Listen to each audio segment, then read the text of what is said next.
Jack going crazy. Climbing the tower, hands getting shaky. Link below, you already know.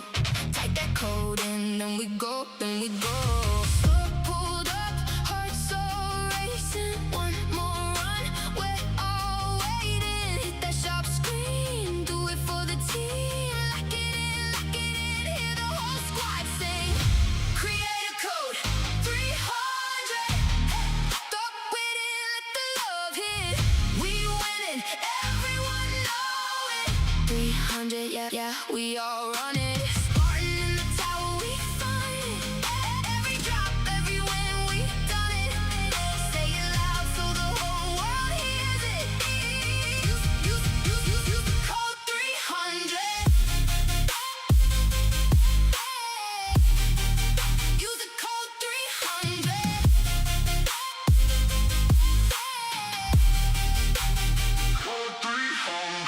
New stream, roll call, screens glow blue. Same crew, same hall, clutch on the last floor. Voice getting rough, use that code, fam.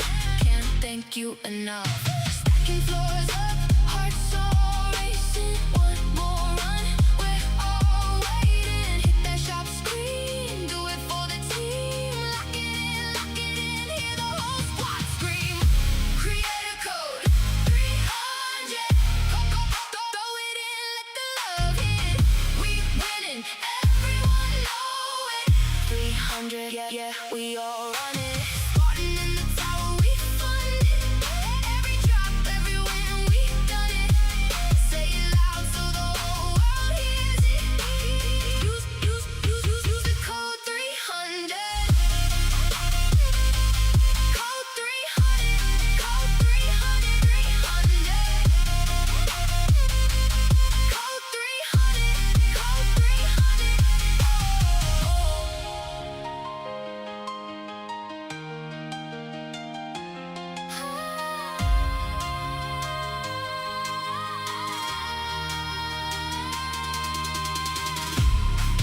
From the lobby to the last floor, same name that we ride for. 3 digits on the high score. 300, we want more. Create a code, 300. Drop it in, let the love hit. We winning, everyone know it. 300, yeah, we all run it. Spartan in the tower, we fund it. Every drop, every skin, we done it. Spell on the chat, let the whole feed hear it. Create a code, code 300. 300.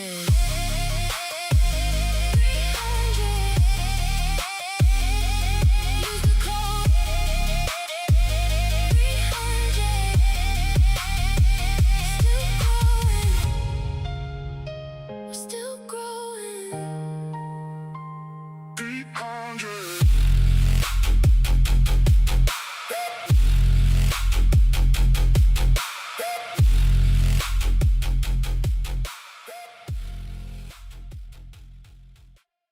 What's up, guys? My name is Spartan, and we are back with another tournament live stream.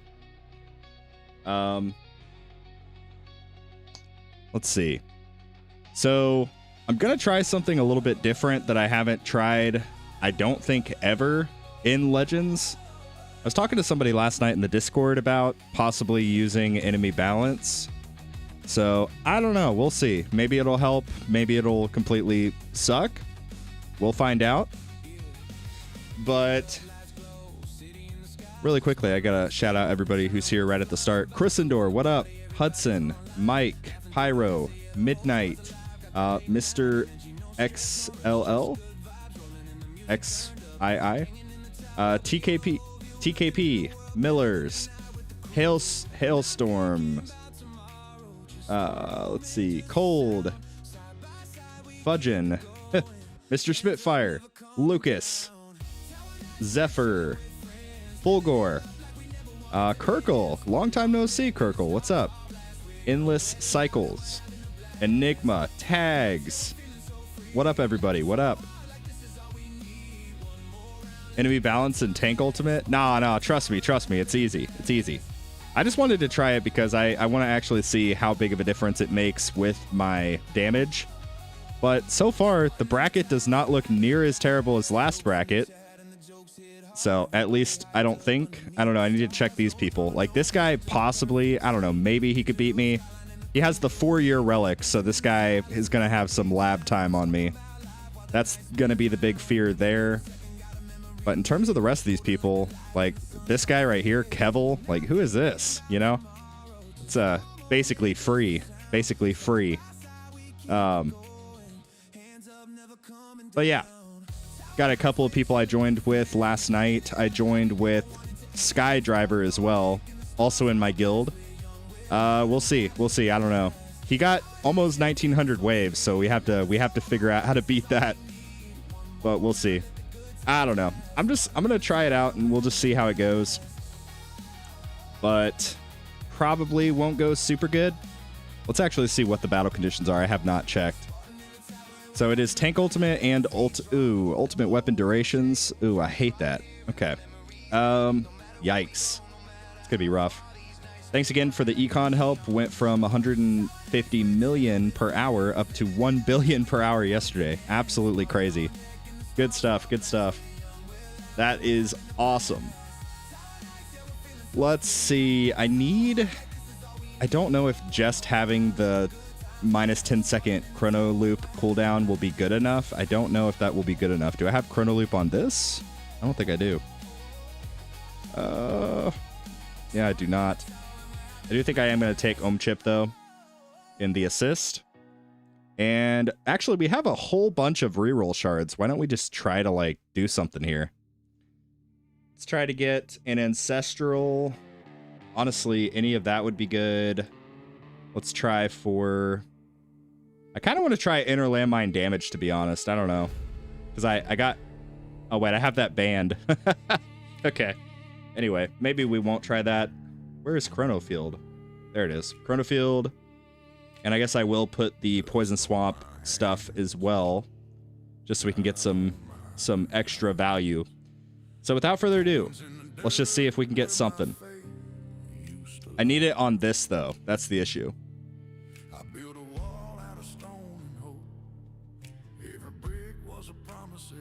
Just labbed my first card mastery. Wave Excel level 1 underway. Let's go. Let's go. That's awesome. Yeah. Wave Excel is a really good pickup. Hey, Spartan, can I get your opinion on something? Yeah. You're gonna have... I will say, though, you're gonna have to tell me what the something is. That is part of...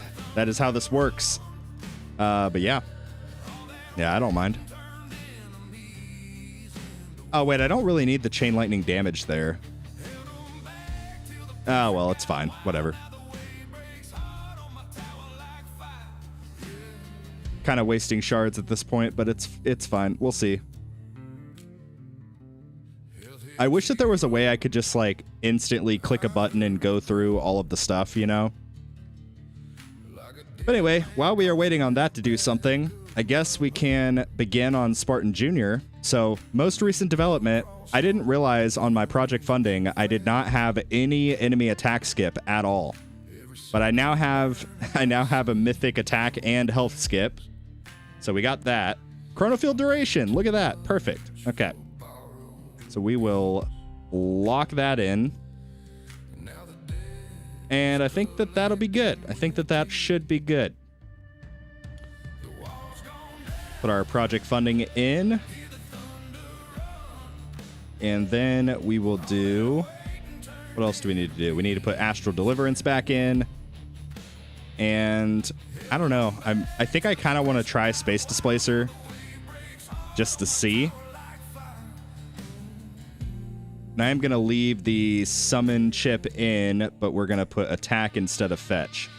I just want to see. I just want to see how it does. Maybe it'll be terrible. I don't know. We'll see, right? It could be terrible. It's not going to be a whole bunch of extra cash, but I want to try it out. I just want to try it. But what could I put in here? What can I take out to put enemy balance just to try it? Just for the sake of testing it. I could take out whatever. I don't know why I'm beating around the bush. Let's just take out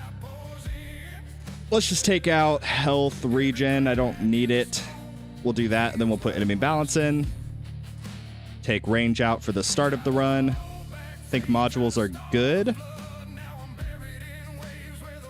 Trying to get better, but I made a test song for you, wanted your opinion, and wanted you to listen to it off stream if you want, because I don't think it's good enough. Oh, I got you. Yeah, I'll have to check the DMs. I'll give it a listen though. And I can't actually buy anything. Okay, interesting. More cash bonus never hurts. We're actually, yeah, okay. So that should be good. A few more clicks here, just for peace of mind. How is your attack chip looking? Not good enough to do anything, but it's there. I don't know. I'm gonna try to get I'm gonna leave the targets at 5, get the cooldown as low as possible, and then try to get the percentage up to 10. And if I don't get any kind of noticeable results with that, I'm just going to mark it off as being bad, then probably dump it back into fetch. Because currently my fetch has nothing.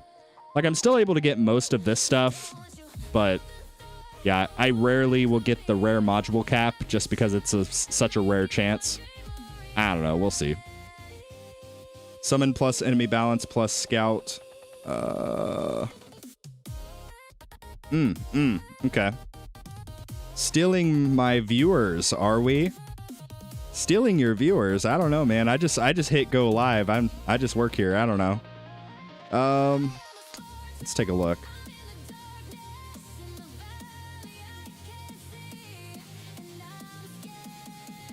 What? You got rid of summon? Why would you do that, Zephyr? That's econ, bro. That's econ. Why would you do that? Speaking of econ, we are getting very close to the S lifetime coins on Big Spartan. So things are happening. Things are happening. Really quickly, guys, it is 11:50 a.m. in the morning, Central Time. If you guys want to join with me in Platinum, we did not get promoted. Feel free to join with me in just a moment. We will join at 11:52. So basically 1 minute from now, if any of you guys want to join. Give it a little bit. Just leave the clock here. I should have time to do this. Get the tournament set up ready. There we go.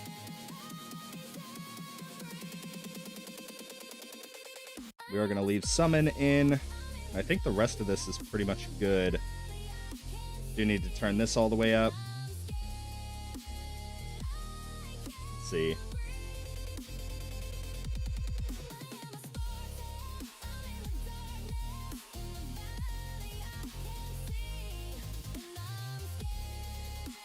Should be any second now. All right, there it is. Go, go, go. Okay. Let's quickly see who all we got in the bracket. Tanky boy. We'll see about that. Who do we got in here? Anybody? There's tags. Coffee and bacon. What up? Trying to just see people I know. Rally. What up? Is that it? Just three people? Oh well, it's better than nothing. There's still, I guess, 5 slots available, so if anybody wants to join. Let's go ahead and buy a card, actually. Yeah, I'm helping my guild. I'm helping my guild. Ugh. Somebody asked if I'm still playing on Spartan Jr. Sort of. It's yeah, it's my Mumu player keeps crashing. I don't know why. Oh, and also somebody was asking about LDCloud earlier.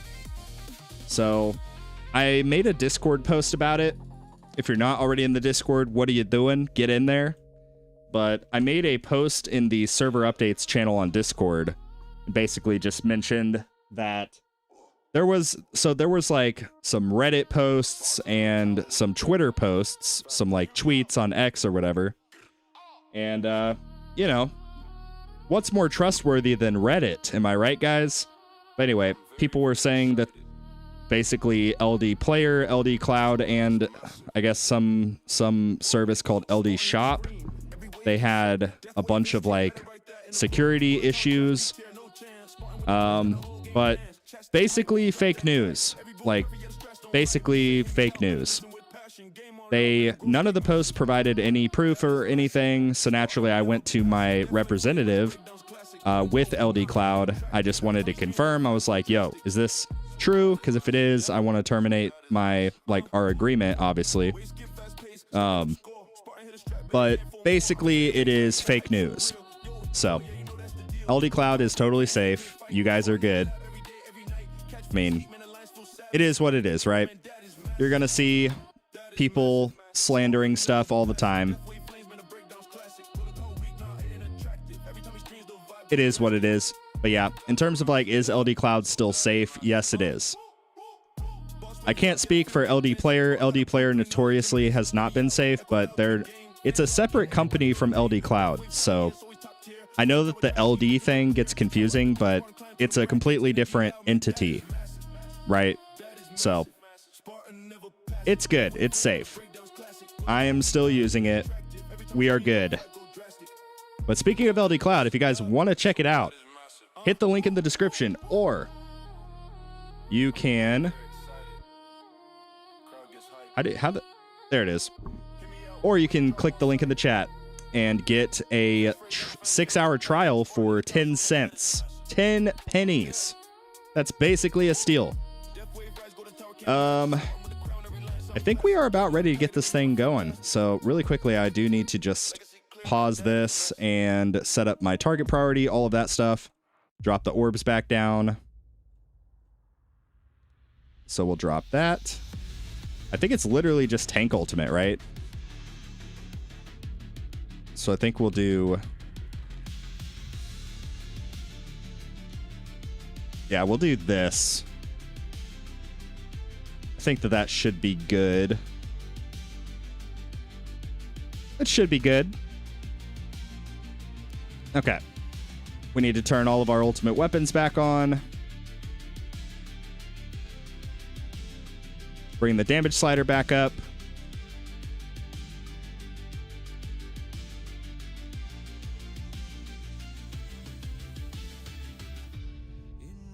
And we are good to go. So let's do it. The tentative goal is I basically have to beat Skydriver. If I don't, it means that he passed me, which that would be really weird because he used to be way behind me, but I took a break from stone packs, and there were a few months where I didn't get all 7. I got like just 5. Driver was continuously getting all 7. So we'll see. We'll see. I don't know. I know I still have way more lifetime coins than he does, but not by that much. But last tournament, we had a huge milestone. We broke 2,000 waves. So we'll see. We'll see. How do you unlock the damage slider? It is in the harmony tree of the vault. So this is all the way at the bottom of the harmony tree. You got to climb up, climb up, climb up, and it is right here. One critical thing, though, you don't actually have to buy this to get this. You can just instantly go from this to this. So the quickest way to get it is just boom, boom, boom, all the way up. And then, yeah, once you get to this enhancement discount, you just jump over and grab it. Oh, wait, where is it? Sorry, this enhancement discount, jump over and grab it.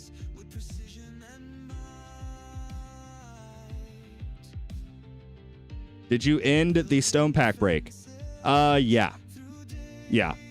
So I am still buying stone packs now. I did take a little bit of a break, but we are back at it again. I got tired of people passing me, so yeah. I mean, everybody else keeps wailing, and if I were to stop, I would just get passed. And I don't want to get passed. We've got good momentum going. Except for these two brackets were terrible. But The point is, the momentum in terms of like waves is going up. We are making progress. So I want to capitalize on that. Anyway, let's go ahead and begin. Spartan's the warrior, playing his part. Waves of invaders, a relentless tide. With upgrades and towers, nowhere to hide. So hail to Spartan, the tower's brave guard. In tower idle defense, he's playing his card. Perfect. Okay, so we are all set up. House has been bought? No. So the issue, right, is I couldn't, even if I had enough money to like get a really good down payment and all of that, which I don't. I'm working on it, but you know, it takes time. But even if all of those ducks were in the row, I still wouldn't be able to qualify for a loan because I don't have 2 years worth of income. So I have to basically wait another year before I can even start going down like the pre-approval process. It's really annoying. It would be different if I had like a W-2 job that was like, yeah, I've worked at this place for 4 years. I've made the same amount of money each year, basically, with a cost of living adjustment raise. But when you're self-employed, it's a little bit different because they want to see consistent growth with your income because it's risk tolerance, right?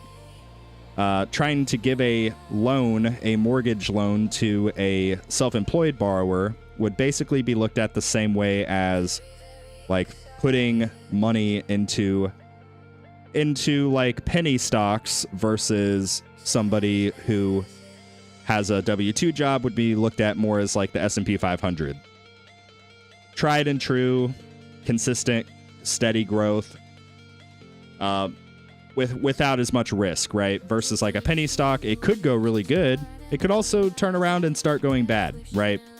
So it's just more risky.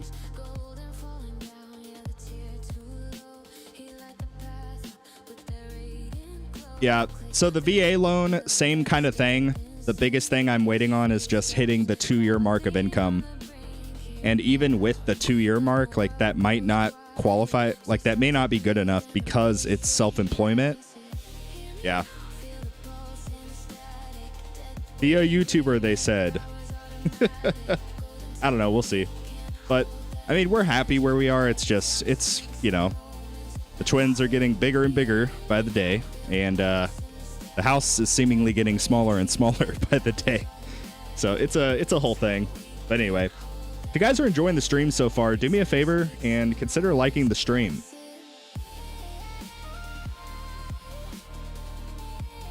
How much do you spend weekly on the game? Oh boy. I think weekly is probably not a proper way to think about it. But every other week I get the event boost. That's what, like what, $30 total? 60 times 7. Let's assume that I buy all 7 stone packs. That's $420 plus 30. That's $450 basically a month. That's if you buy literally every single, like the milestone packs, both of them, and all 7 stone packs.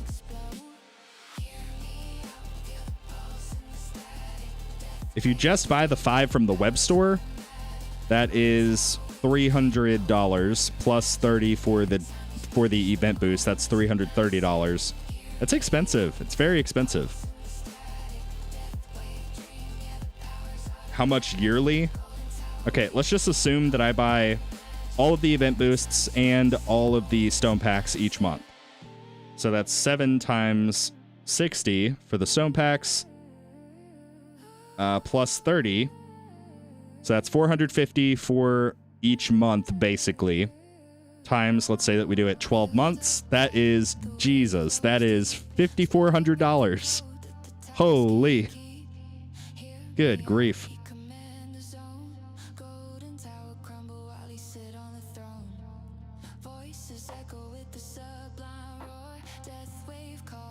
Yeah, that's expensive. And that's not factoring in, like, if you buy any of the occasional seasonal packs that they come out with. Like, we had the premium packs come. You know, that's whatever it was, like $200 or whatever. I can't remember. Yeah, it's a little bit expensive. Just a little bit expensive. I've said it before, but I think that Tech Tree Games would actually make way more money on the tower if they cut the stone pack prices in half.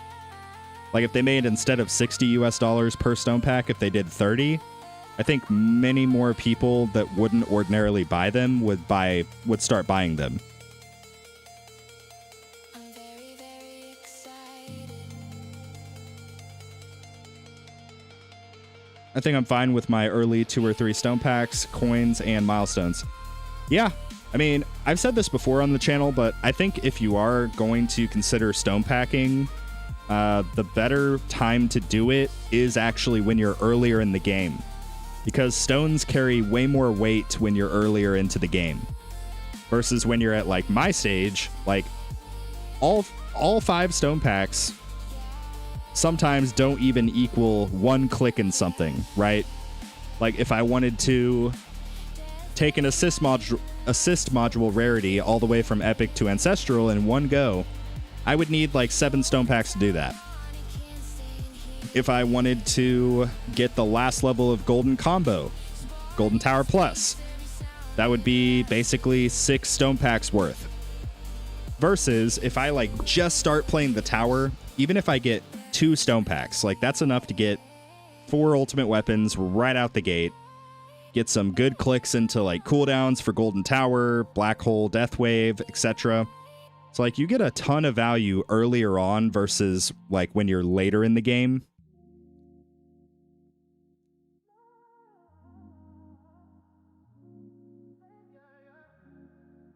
Make the cost progressive. The first cost $20 and then they go up by 10 for each additional. Oh boy.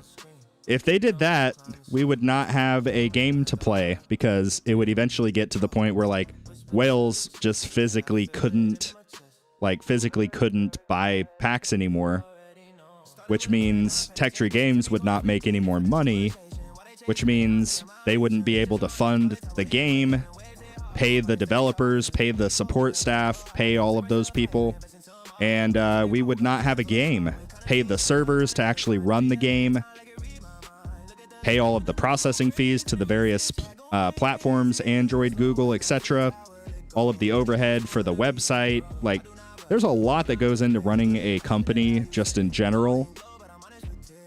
But yeah, eventually nobody would be able to buy packs, right? Like people would buy maybe up until it starts costing like $100 per stone pack, like on a more like kind of feasible lens. But anything beyond that, like if you're having to eventually drop like $200, $300 per stone pack, no, dude, nobody's gonna do that.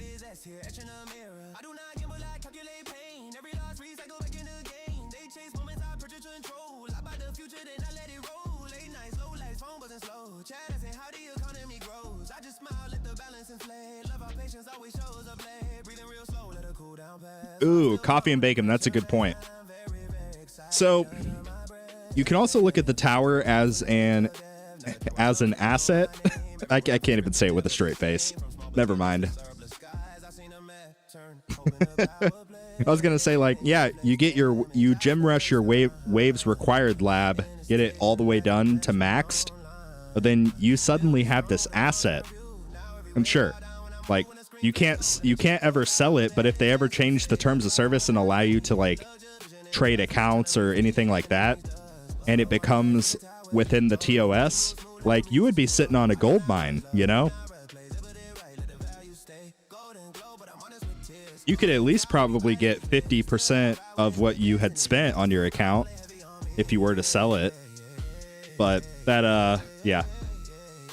Just to be clear, like selling, trading, giving accounts away, stuff like that is against TOS. I know that because I asked semi-recently about giving away my Spartan Junior account to like a new player, right? If somebody was relatively new to the game, I was going to host a give away my Spartan Junior account. But I talked to my contacts within Tech Tree, and that is against terms of service. Just to be clear.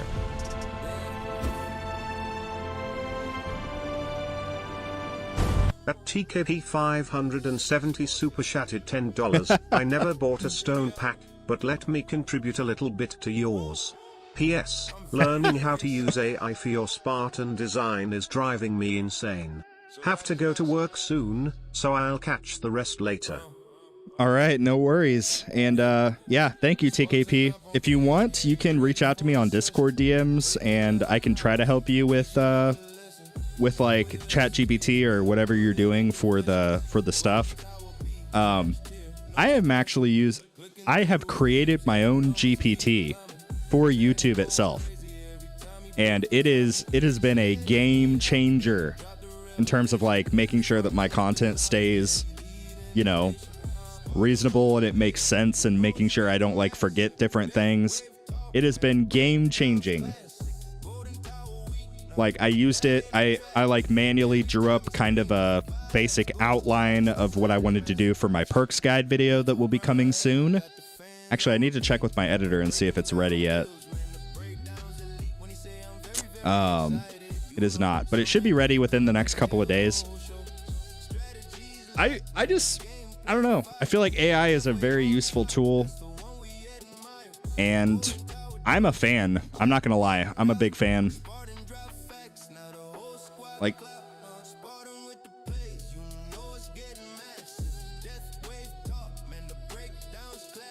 do you run the GPT locally or on a server? I guess it would be considered locally. I haven't done anything extra. Dang, synchronicity. Yeah, synchronicity is pretty strong.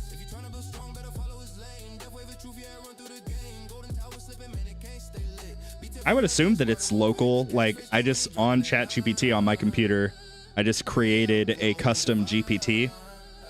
Gave it a whole bunch of different modes. Like, I have a retention mode, for example. I go into this retention mode, and it helps me, like, basically do tags and, like, hashtags and stuff for my YouTube videos that are SEO friendly. SEO is, like, search engine optimization.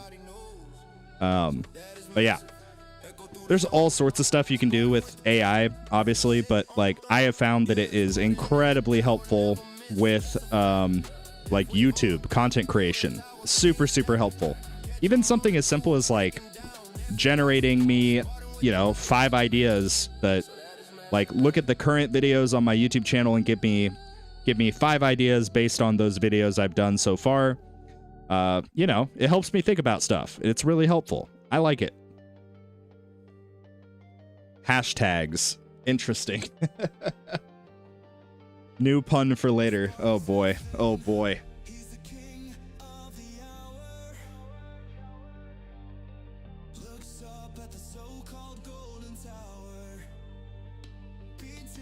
Ah, interesting. Okay. Okay.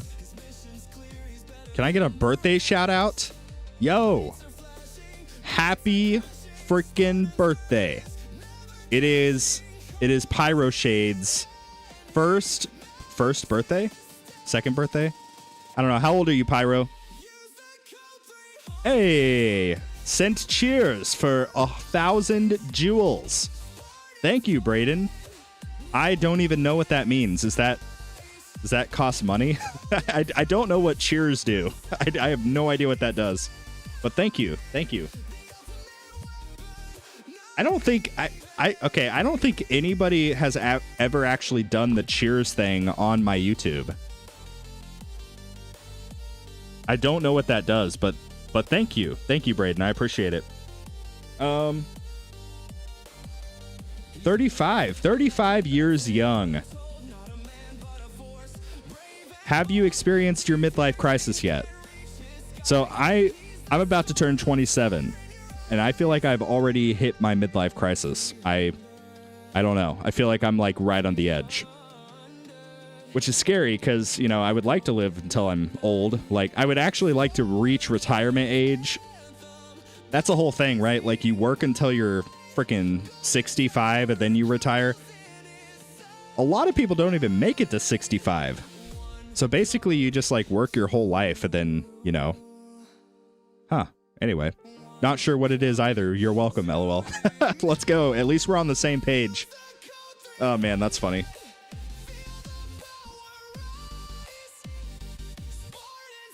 $35 years old. Let's go. Oh man. I still remember one of the very early live streams that I did where I was complaining. I was doing electrical work at the time and I was complaining about being an old man because I was like, my body hurts and I feel like an old man. And I was calling myself an old man. And anyway, long story short, people asked me in the chat how old I was and I was like 25 or 26 or whatever I was at the time. And let's just say I got humbled because immediately after that, everybody started putting their ages and I was basically the youngest person in the stream. It was a humbling experience. A humbling experience. But hey, you know, I've done manual labor my entire life, so yeah, mentally 27, 26, you know. But physically, I have abused my body to a point where it could probably be comparable with like a 35 or 40-year-old man. I don't know. I guess I can ask Pyro. Pyro, does your body constantly hurt? Do your knees like crack when you stand up and when you sit down? I need to know these things. Does your back hurt now when you start weed eating the yard, you know? I don't know. I need to know these things. But yeah, sorry. All of that to say, happy birthday, Pyro. Happy birthday. I hope that you do something special.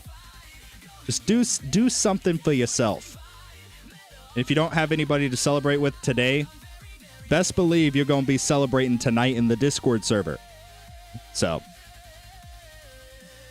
happy birthday, dude. Yeah, I've done manual labor for 27 years. You have done manual labor longer than I've been alive. Wow.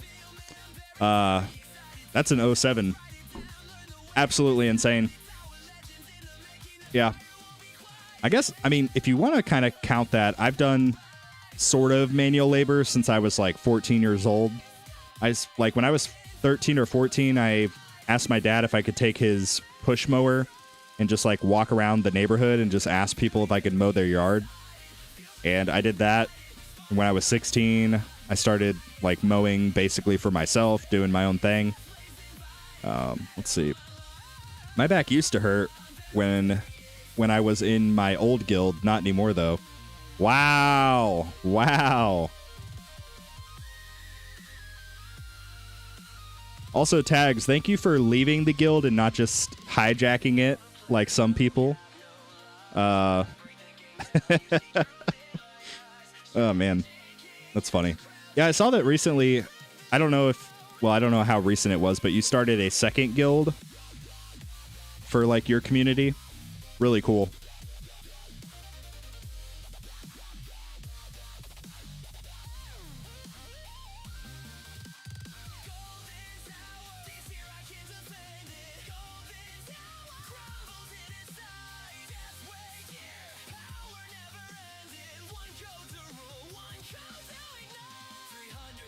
Was hijacking an option? No midlife crisis, just live day to day and be happy. Yesterday is history, tomorrow is a mystery. But today is a gift. And that's why they call it the present. Words from the wise. Words from the wise. Very true. Yeah. So my biggest issue probably is I think too far ahead, where I often will not find myself enjoying the present moment because I'm looking years ahead, you know?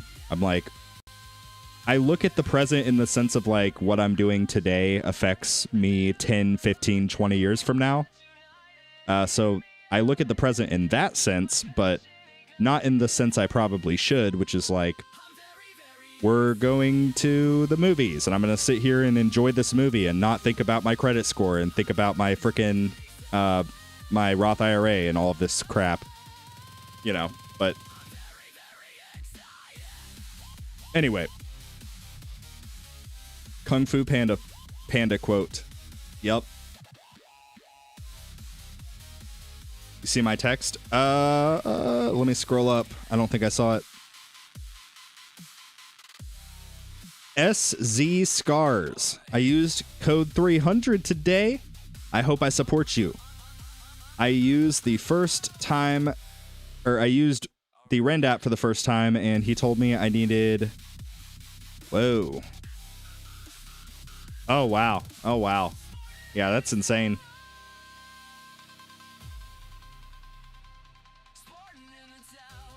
Insane.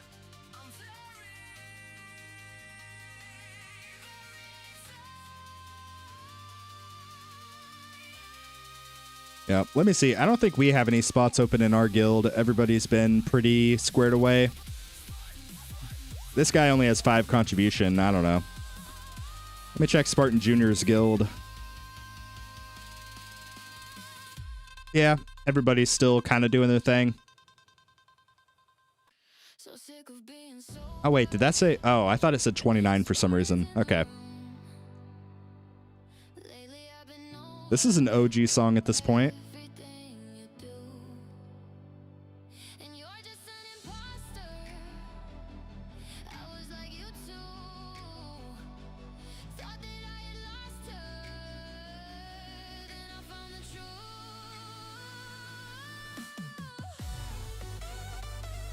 Tags stealing your people. Hey, you know, it's part of it, right? Like, Tags has spent and still spends quite a bit of time in our community. And there's a lot of overlap, right? Like, a lot of people that watch my stuff also watch Tags, also watch Tequila Man, also watch Zephyr. All of this, right? The overlap is a cool thing. I like it. And I think overall that's probably the healthiest option versus like, I just watched this one person. I just listened to this one piece of advice, you know, because then you stay kind of what's the word? Like close-minded, I guess. Spartan, do you do TSP 2 or just Roth? So I still have my TSP. TSP is the like military or government, basically 401k program, retirement program. I still have mine, although I don't contribute to it anymore. I have basically moved everything to my own like brokerage where I can manage it, I can buy stuff, I can sell stuff, I can control it, right? So I don't do a lot of that with like the retirement stuff. The retirement stuff is super, super boring. It's like basically the 3-fund portfolio, if any of you guys are familiar with that. It's like you want a little bit of like international stocks, just the entirety of the stock market, a little bit of that. That's like the most possible diversified that you can be. So international, then you have S&P 500, top 500 companies in the US. And then you have a smaller portion, but still there, in government-issued bonds. It's kind of like a safeguard against, you know, when the stock market goes bad, generally speaking, bonds go up and vice versa. So like right now, all of my bonds are not very good at all. They're like, it's pretty bad, but it's only like 10% of my whole portfolio. And my index funds, like the S&P 500, I use the Vanguard funds. This is not financial advice. It's just the ones that I use because they have very, very low annual fees. But yeah, when stocks go up, generally bonds go down and vice versa. It's like a safeguard, a hedge against just poor market conditions, inflation, you know. And right now there's global conflicts going on. So like the stock market's very back and forth at the moment because of all of this instability in the world.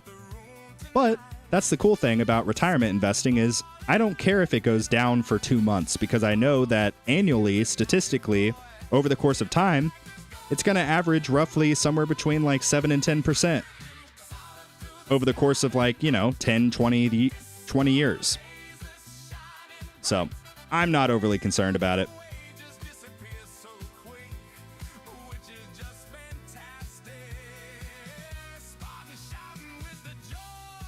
I am the golden boy.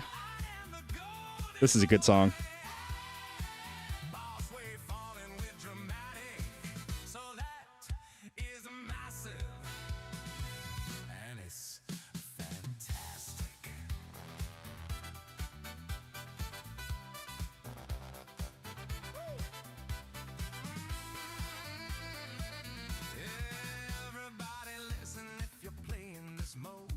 How much is in where? My TSP? I don't have a lot. I mean, you can kind of do the math. I did 6 years in the Army. I got out the last year I was in the Army, I was an E5. So, yeah, you can kind of do the math there. I didn't contribute any extra. I contributed the minimum to basically achieve the match, which the match was actually very generous when I was in. It was like, I believe it was like 4 or 5% the government would basically match.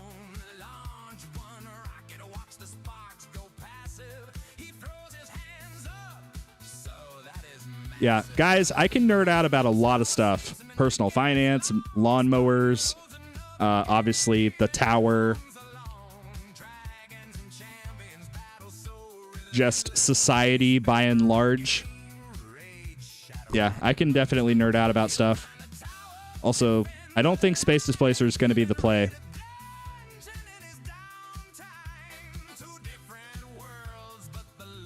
And the damage is not really as high as I was thinking it would be. I don't know.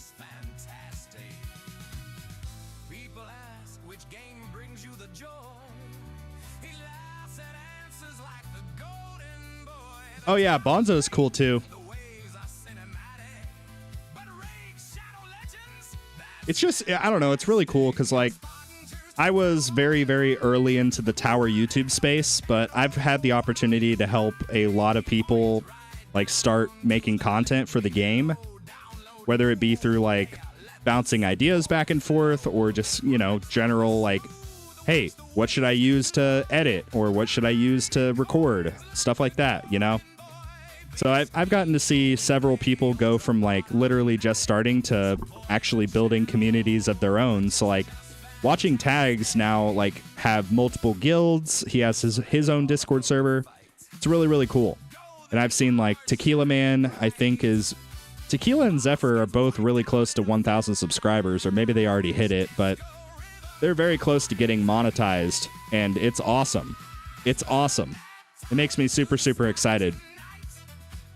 There's a lot of people also that kind of just needed a push, right? Like, I think Bonzo's a really good example. Bonzo didn't really... He came to me and he was just like, kind of talking to me about content creation, and I sort of talked him over the edge, right? I was like, yeah, dude, just do it. Like, what's stopping you other than yourself? Like, just make some videos, you know?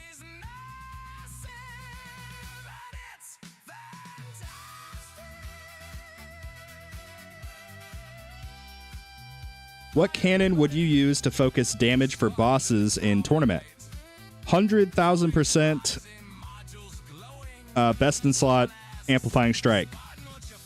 Generally speaking, best in slot or second best in slot for the assist is going to be Astral Deliverance. That's going to be helpful for obviously the bosses, but also the overcharge. Having that additional bounce shot range is very, very helpful for the overcharge enemies. Really, really good.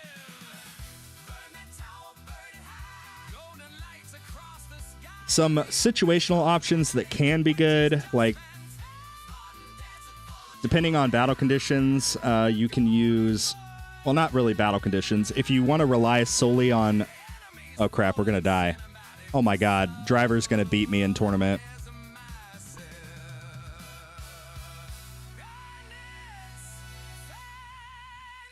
Until I put this back in. Oh, actually, we need to just take enemy balance out. I think I'll take that out, but leave summon chip in, maybe. I think we'll do it that way, maybe. I don't know, we'll see. It might be a mistake. But we'll try it again. We got decently close.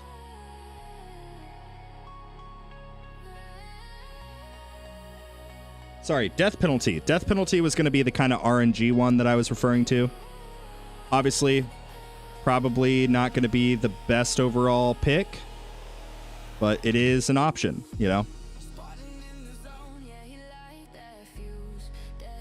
I don't like using death penalty because of the inconsistency. You just never know, right? Like sometimes, yeah, you'll instantly one-shot an overcharge. Sometimes you'll instantly one-shot a boss. But more times than not, I feel like it's not super reliable, right? So that's why I generally will side for the more consistent but potentially less impactful Astral Deliverance route. That's my opinion.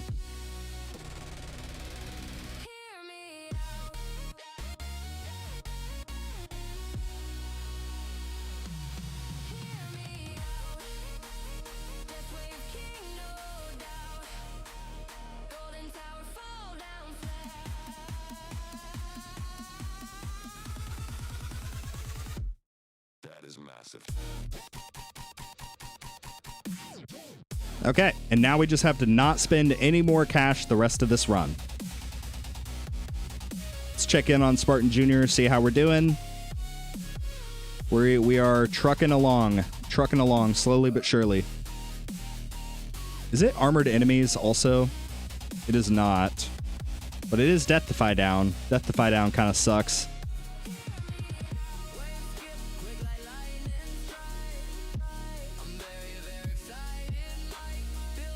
Ugh. Man, I'm tired.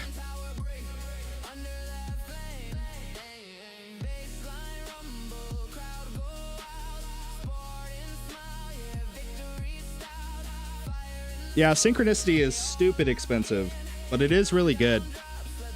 Especially for like when you get a really developed golden bot and really developed bot. Yeah, it is pretty dang good for farming.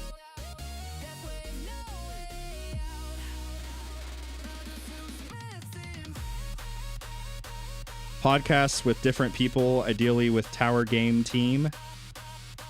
I mean, I have my Tower Talks series. That's I think YouTube actually labels it as a podcast, which I don't even know how it does that because it's just a video, but it's labeled as a podcast. I don't know. But like I recently released an episode with Ebats. He's the head of our mentor program. And I've also interviewed I interviewed Tags. I have interviewed Sam with Tech Tree Games. So quite a few people. You got Synchronicity? I do. This has been my super secret development over the past couple of months. Basically since V28 came out. Just slowly working on getting all of the Bot Plus unlocked.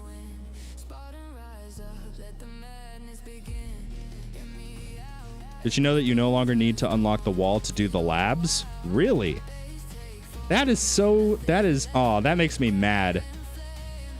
If that was the case, oh man. But why does wall get special privileges when like I can't do the chronofield duration lab until I unlock chronofield, for example? Why is that the case? Best interview ever. I know, right? I feel like the mentors got more work ever since that video with Ebats came out.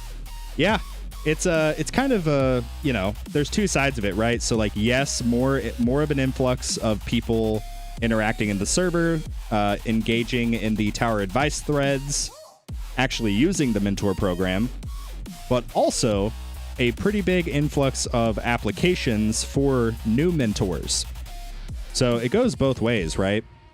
Which, by the way, if you guys are interested in becoming a mentor in our server, join the Discord, go to the support tickets, and there will be a drop-down where you can choose what kind of ticket you want to do. Choose the mentor application.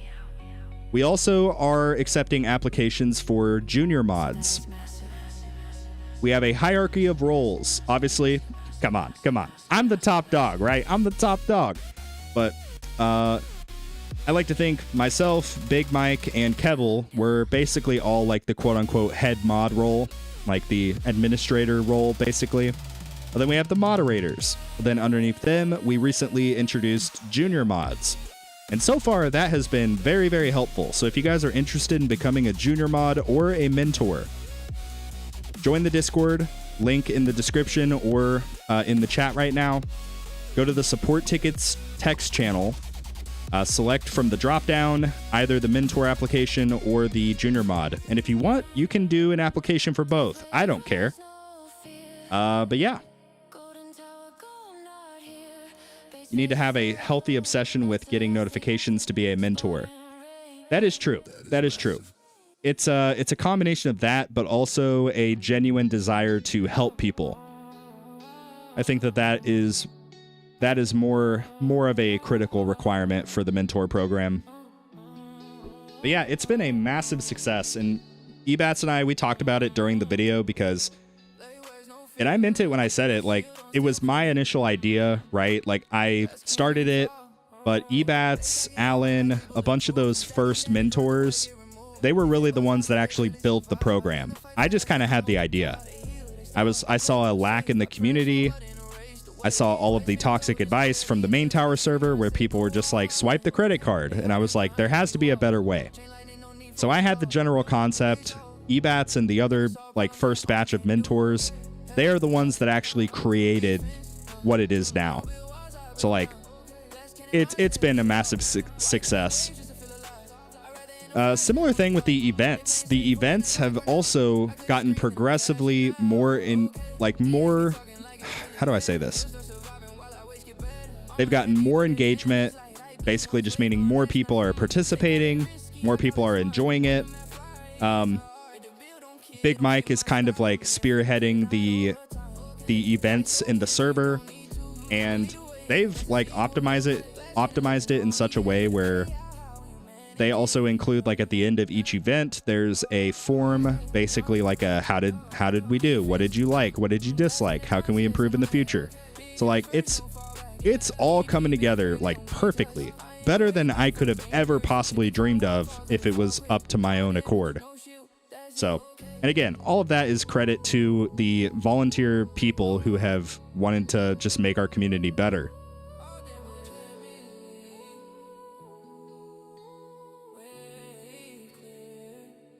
Oh, I know. I'm a mentor. Love the program. Yeah. Any news about future updates? Well, if I did know something, I probably couldn't tell you. But if it makes you feel any better, I genuinely do not know anything. I try to kind of poke and pry and be like, hey, Tech Tree, do you guys wanna like spoil something to me? And I promise to keep it a secret. But to no avail. I do think it would be cool if basically Tech Tree would, whenever there's major updates happening or even a patch that changes something, if, you know, they gave that information to the content creators maybe a week in advance, we could make kind of like a teaser video, obviously based on whatever they say that we're allowed to talk about, what we're not allowed to talk about, etc. But like if we were able to do a teaser, and a good example of that is the interview that I did with Sam. The original like teaser picture that showed all of the like the new bot, for example, the bot, that was first seen in that interview video. So they're already moving in that direction where they're starting to kind of use us more as content creators. I don't want to say use us, that sounds kind of bad, but you know what I'm saying, like, you know, collaborate with us more, which is, it's really cool. It's exciting. The community chuckles, they know the whole gag. Deathwave's the king, he's put it in the bag. Massive damage will shout with the gleam in his eye, while the golden tower just lets the coins fly. He'll strategize, optimize with a New Jersey drawl. What are you doing without it? Standing tall. He's looked that golden tower was bent here, which is also funny to the community. Did you see that Greenie is going down the Smart Missile path? Smart Missile might be good now. You see, that exact statement is the reason that I got Smart Missiles as my third ultimate weapon. I saw somebody who was way late game doing it, and naturally I was like, if they're doing it, I should be doing it. But that's not always the case, because there are stages of the game. If you're in the early game, like really anything under like 1 quadrillion lifetime coins, you are doing basically nothing except econ and survivability, right? Like that is the stage of the game that you're at. You're building the foundation that you can then build on in the mid game. When you start working towards like the hybrid, implementing damage, working on damage stuff, because you've already built the econ foundation. So everything is in stages. when you look at somebody like Greeny's tower or Crowbar or even my tower, if you're like pretty far behind where my main tower's at, like don't copy what I'm doing, what other people are doing, because some of it could just be guessing. Like I put 6,000 stones into smart missiles, not because I had insider trading knowledge, but because I just wanted to do it, you know? And it was by no means a good decision. Oh yeah, no, I mean for you, not the rest of us. Oh yeah. I know what you mean, Pyro. I'm just clarifying for others that are, you know, in the chat that may not understand. I know where you're coming from though. But yeah. I know that Crowbar is going pretty hard into Inner Landmine Plus. Like he's going really hard on Inner Landmines. I guess Greeny is going really hard on Smart Missiles. But one key thing to note, I believe Crowbar already has pretty developed like really good Smart Missiles. So he's already in a good place there. But I believe that the sentiment around smart missiles kind of comes from this. Whoops, not that. Hold on. It comes from this, the echoing shot. Echoing shot, I think, is pretty good. So it's going to help things like inner landmines, like basically anything except chain lightning for some reason. But yeah, smart missiles included, right? It's going to be pretty helpful for mostly like inner landmines and smart missiles. I don't know how good it is. Like, obviously, I've put a little bit of metals into it, but not that much because I still want to, like, max the other critical stuff like cooldowns and durations. But yeah. Which, actually, that's a good point. I should probably put a click into range right here. Make it a little bit bigger.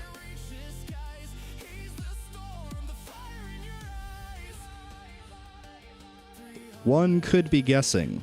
Wonder who's meant by that. Guessing is the way. Don't take my word for it. Yep, exactly. I mean, honestly, a lot of the tower is kind of just trial and error because although there may be like quote unquote optimal paths that most people take, even within those paths, right? There's going to be deviations. No one tower is exactly the same. Everybody has done stuff a little bit differently. No two towers are going to be completely identical. So even if me and Tags are both doing a damage-focused build, I might find the inner landmines are great. He might find that they don't do anything for him because his chain lightning is super beefy or whatever it is, right? So like, you got to take everything with kind of a grain of salt and ultimately just figure out what works best for your specific tower.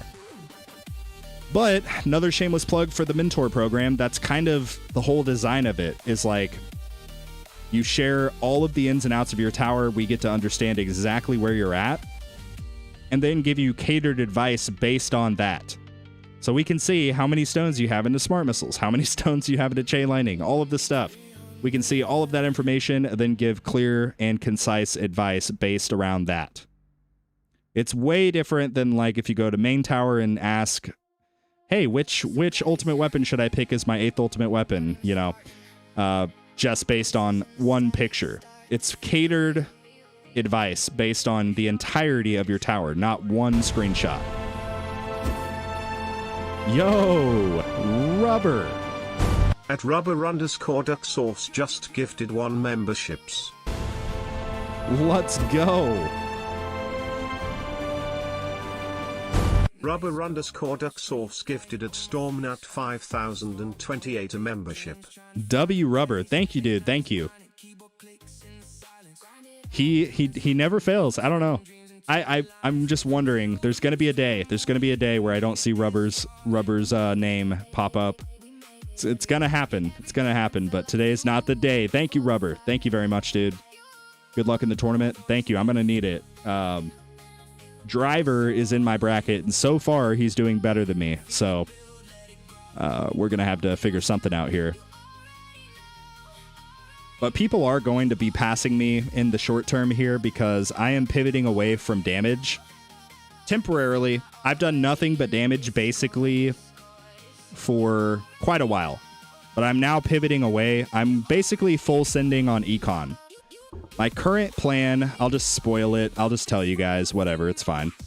And I mentioned this in the next Tour My Tower episode that I recorded yesterday, but my current initiative is all about maxing out the generator.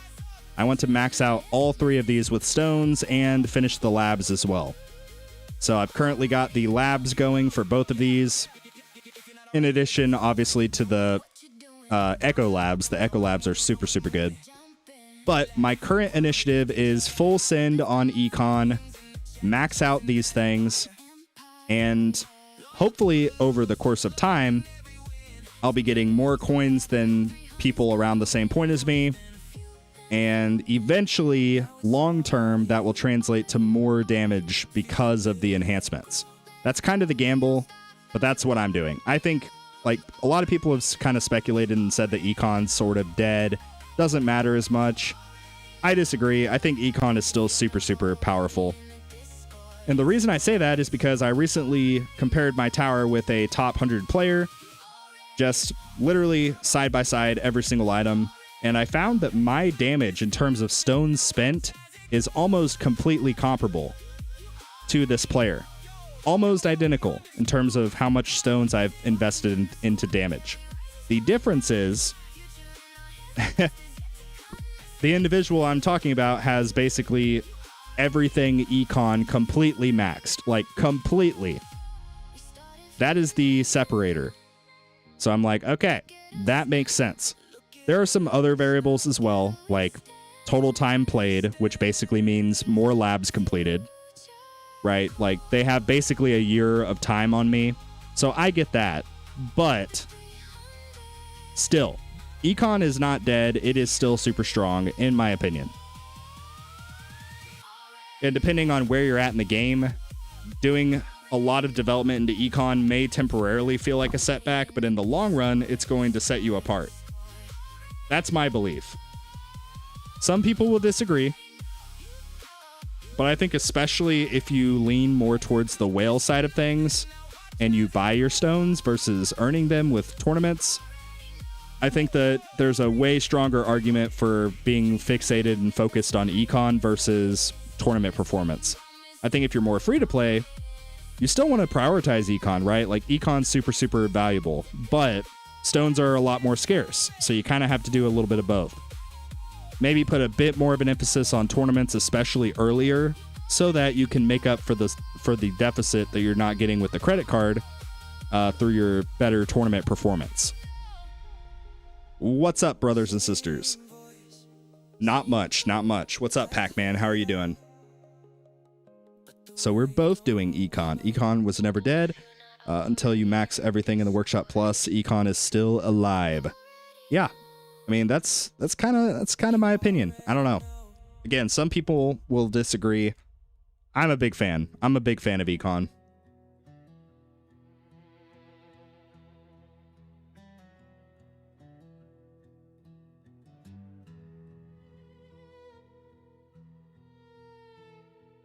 Build it all from nothing, stealing faith and time. It's okay as long as it brings you closer to crowd control. Yeah, so Econ doesn't directly translate to more crowd control, but what it does do is translates to more use out of your crowd control. Because if my crowd control stays the same, but my damage enhancements increase by 5 levels each, that means I'm getting more value from that crowd control that I have, because I'm killing the enemies quicker. That's kind of the mindset, right? W song. Yeah, this is a good song. I have a question about LDCloud. How is it working with claim gems? If you have more than one instance, will you gain more gems? No. You can only have one of your towers playing at the same time, right? So, like, if I were to open my big Spartan account on my cell phone right now, I don't have 2 of the same tower going, right? It would log me out of this device and then open me up on my phone. So no, that's not how it works. Man, if that's how it worked, I would have like freaking 10 instances open. and I would just like claim all 10 of those ad gems every freaking like whatever it is, like 13, 14 minutes. But yeah, unfortunately that's not how it works.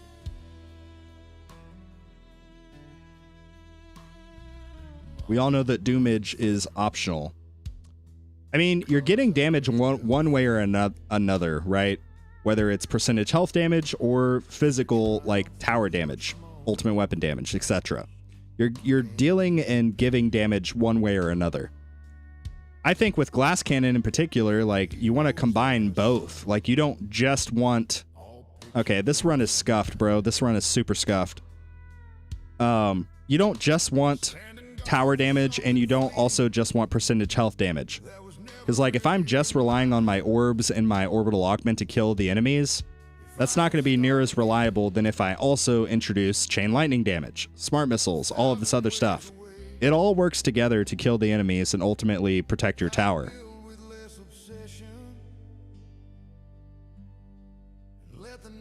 How are you going to feel when I start passing you in tournaments? I mean, honestly, I don't want to be that guy, Zephyr, but I don't think it's ever going to happen unless you give up EHP. I'm just going to be that guy. I'm sorry. But I know, like, Tequila Man he started working on damage. Screen fades down to blackness as my progress slips away. Overcharge told you to get your health up. Yeah, right. It's not going to help me. Because the amount of damage that I'm dealing to them, it wouldn't matter if I had a fully maxed regen mastery, second wind mastery, and health mastery. I'm dealing so much damage to the overcharge, they would still just completely nuke my wall. So, like, it wouldn't do anything. It wouldn't do anything for me. Unless I used Primordial Collapse, finished maxing Chain Thunder, finished maxing all of the damage mitigation stuff. In the end, there's only stillness and the memory of the game.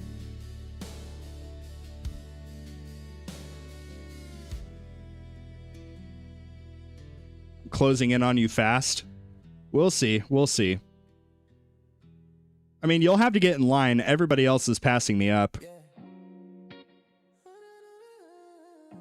Spartan on the mic. I don't grind late night time.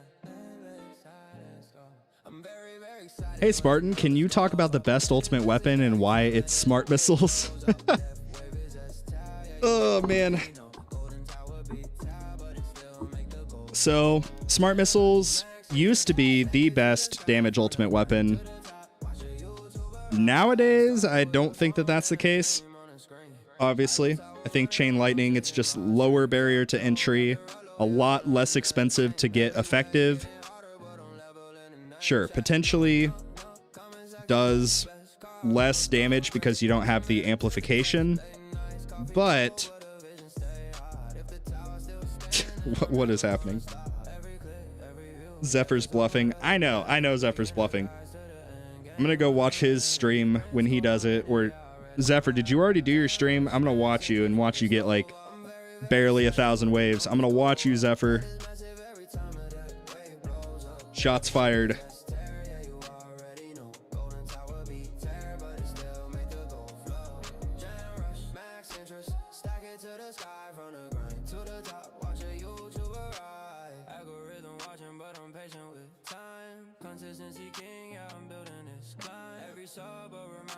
I'ma die on the EHP hill unless there's nothing left to get.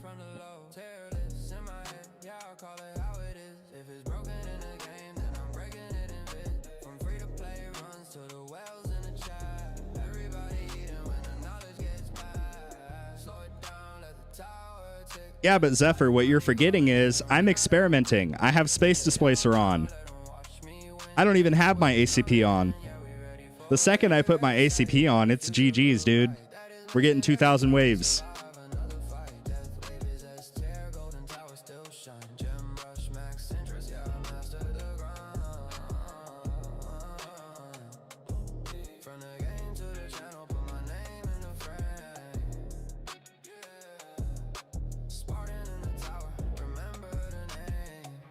Chain lightning can hit millions of times a second. It is OP. Yeah. Lowest overall barrier to entry in terms of like getting it useful. Like my chain lightning on Spartan Jr. is doing stuff. Well, it would do more if I had it turned on, of course, but you know, like it at least like 6.5% chance to do something. With the amount of attack speed, with the amount of multi-shots, projectiles, bounce shots, it's gonna do stuff, right? Versus smart missiles having a whatever it is, like 3-minute cooldown right out the gate or whatever. Not very valuable. Give it 3 or 4 months and I'll be beating you. Not if you're just doing EHP, Zephyr. I'm just saying, dude. I'm just saying. You're gonna have to do something else. Unless you're doing the bullcrap. I'm EHP, but secretly what that actually means is I just have a whole bunch of crowd control and percentage health damage. If that's the definition of EHP, then possibly. But if you're like a true spirited EHP dude, sorry, man, it's not happening. No amount of dabs can save you. And more, much more than chance. I gave Is my damage slider turned on? Oh, it doesn't even matter. Okay. Never mind. At what point of the game should I unlock Chain Lightning? Good question. This is another situation where some people may disagree with me, but conventional wisdom is that the ultimate weapon pick order is Golden Tower, Black Hole, Death Wave, Spotlight, Chain Lightning. Those are your first 5, assuming that you get, like, you know, lucky. I think nowadays, with the introduction of dissonant runs and just the competitive nature of tournaments, there's now a better argument for swapping Spotlight and Chain Lightning. So getting Chain Lightning as your 4th and then getting Spotlight as your 5th. I think it makes sense. I think it's pretty compelling. Because unlocking... So the biggest argument in favor of Spotlight, right, is it's another coin multiplier. The issue is base level Spotlight... I mean, you can look at Spartan Jr. This is with quantity too. And like a little bit of angle development. Like a little bit. It's hardly covering anything. So the value I'm getting is very minimal versus getting Chain Lightning. Like I just turned my Chain Lightning on and let's take a look at the damage it's already done. It has already done more damage than landmines, which I've had landmines the entire time. It's already done more damage than electrons. Almost. Very, very close after literally just turning it on. So that's what I'm saying. It's going to end up passing how much damage I've done from orbs. It's already passed how much damage I've done from thorns. So this is what I'm talking about, right? That is with, like, you can see how much development I have. I put 1 click into quantity. I put like 1 or 2 clicks into chance. And I don't even think I put a click into damage yet. So that is the argument. when tested true, they fall compared to Even with all of the crowd control in the world, you still need damage to kill things. Yep. That's my whole point of contention with the like EHP elitists. They'll be like, we're just surviving with pure EHP. It's like, no, you're not, dude. You got orbital augment, you got orbs. You're playing glass cannon, but in a different way. It's like glass cannon, but with extra steps. And a lot extra stones being spent on things it probably shouldn't be spent on. Crowd control is absolutely valuable. Like, yeah. Glass cannon without crowd control, you're gonna die instantly. for what is strength if not complete, if not the power. I'd say OA is useless without enough CC. The record Yeah.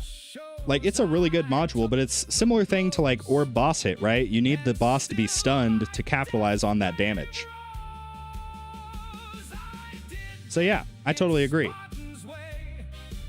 Look at that boss just spinning around aimlessly.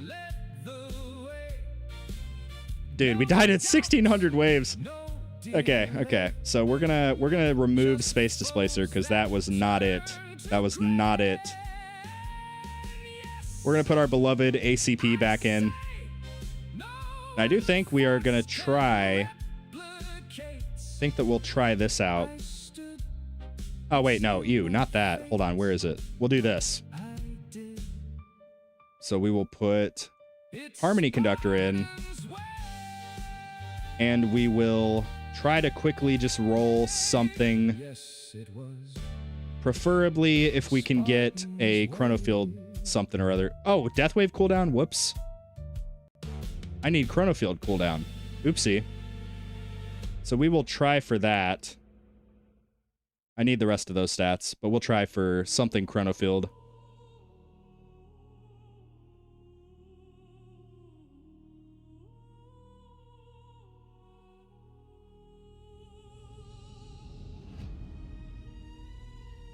Chronofield duration, we'll take it. We will take it.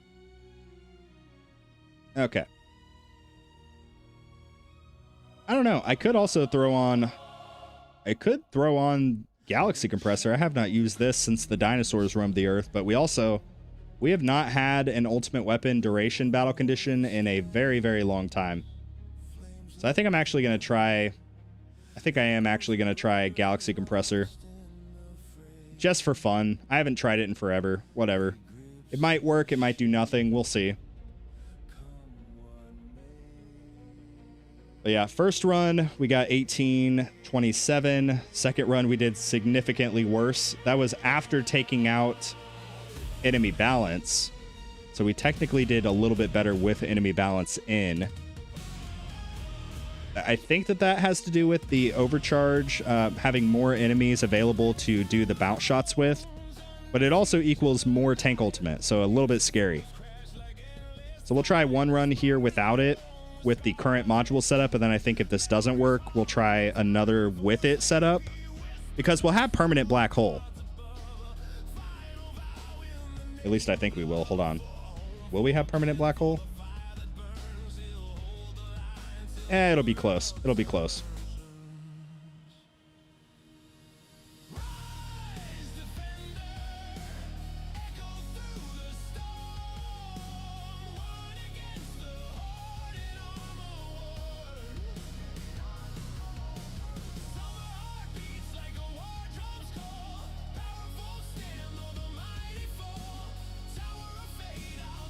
Would you prioritize permanent black hole or golden combo to increase coin earning? Probably perma black hole first, if I'm being honest.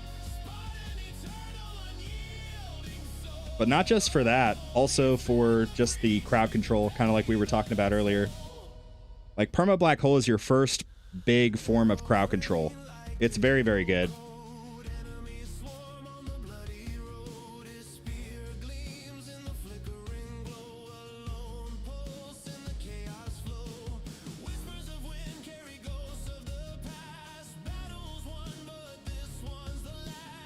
Using that same logic, you can't be glass cannon if you're using armor mods or the defense workshop.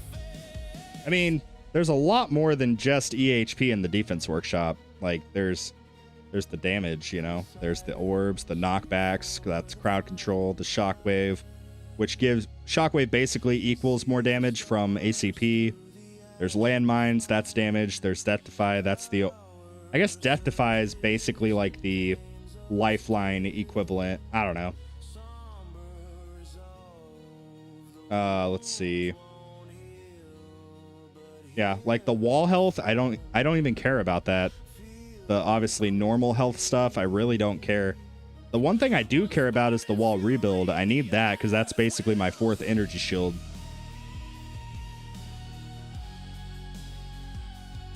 But yeah. I need to go ahead and max that. Put this back in. Where is it? Adjust the orbs back to where we want them. Just do that. There we go. Now we're good.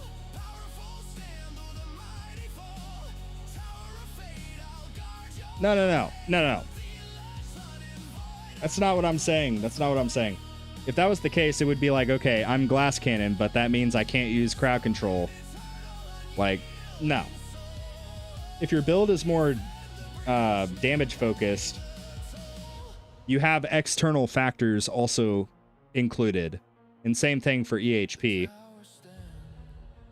My biggest gripe is the people that are like, EHP is the free-to-play friendly route, yet they have 200,000 stones invested into damage ultimate weapons. That part gets under my skin. Because then brand new players, they'll find that video, they'll take it as gospel, and they'll think this is the way. You know, that's where I get upset.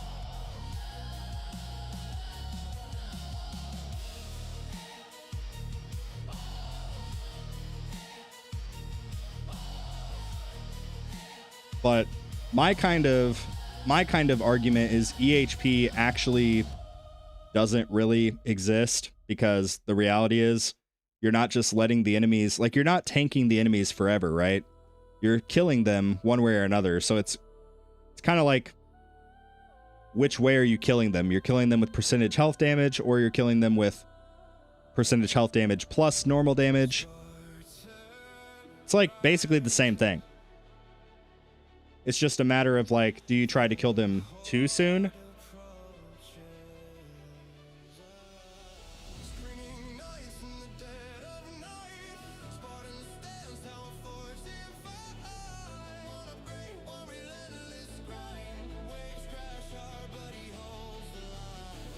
But it's like, even if you watch Giga's tournament runs, right? Like, he still takes damage. Like, as soon as the enemies actually bypass his crowd control, he dies. He dies.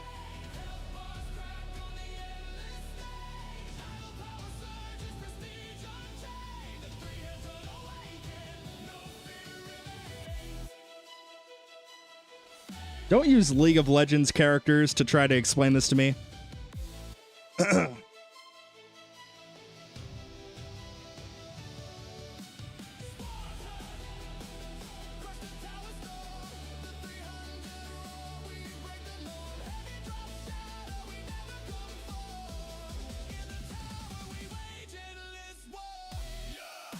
Just imagine you as a full tank Cho'Gath.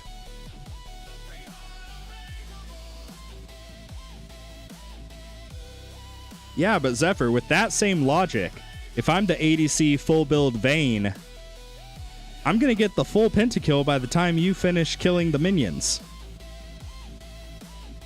I'm just saying. I'm just saying. Every tower will die eventually. Yep.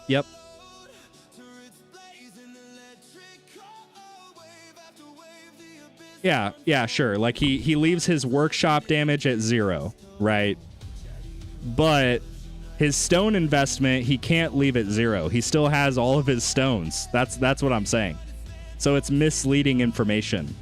It's misleading in the sense that, like, he'll say 0 damage build. Sure, he has no damage in his stuff here, whatever. He still has all of the damage that is in here. That's the point of contention.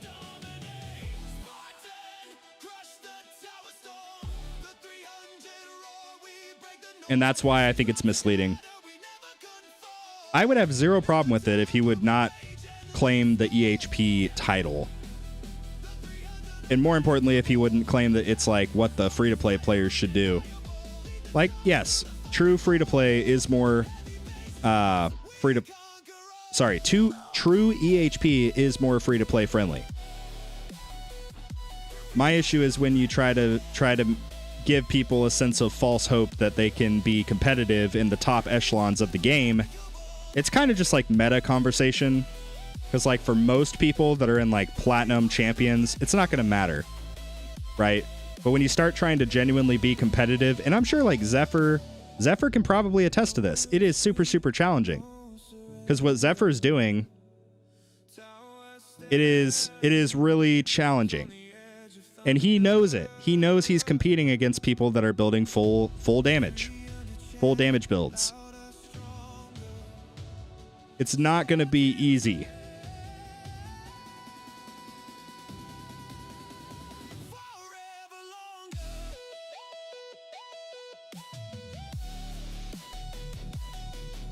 I have a very heavy bias to like the brand new players to the game, because I know when I first started playing this game, I was super confused.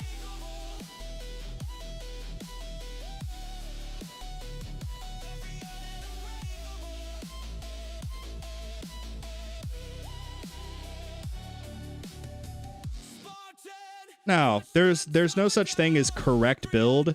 It comes down to like, it's min-maxing, right? It's like, what would be quote-unquote better, right? That doesn't mean that one thing won't work or can't work. It just means that it probably takes a lot more steps and a lot more right decisions to get it, you know? The tower endures. Spartan prevails. Somebody asked me to make a rap battle song against EHP and Glass Cannon, or between EHP and Glass Cannon. Must say it came out all right. That's awesome.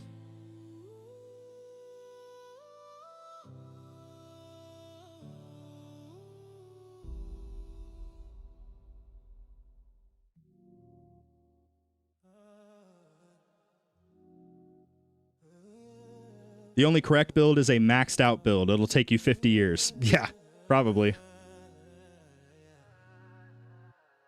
Midnight on the screen. Numbers climbing slow. Tower humming like a Yes. heartbeat in the low. Whisper to the chat. Yeah, I feel it in my chest. I'm very, very Yeah, that, again, all of that is totally fine. Like, play the game the way that you want to play it. Play the game the way that you want to play it. Again, my point of contention is confusing the new players. And it's also it's a level of hypocrisy, in my opinion. But I don't want to beat around the bush with this. Or, I guess, go around in circles.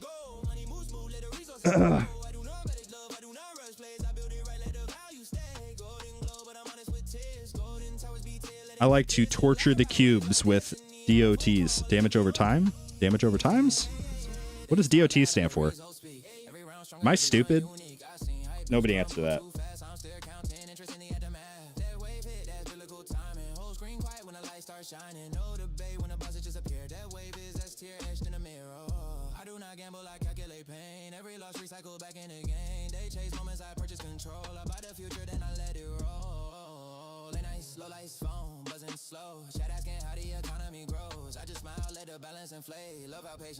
Oh, damage over time. Gotcha. Wait, that's what I said. That's literally what I said. Isn't it? Or did I say something else? I can't remember. I can't remember. That is one of the main things I love about this game is no matter how many steps you follow, all towers are completely unique in their own ways. My guild talks about that frequently. Yeah, exactly. It's like I was mentioning earlier, like no two towers, even if you try to do everything relatively the same, they're not going to be the same.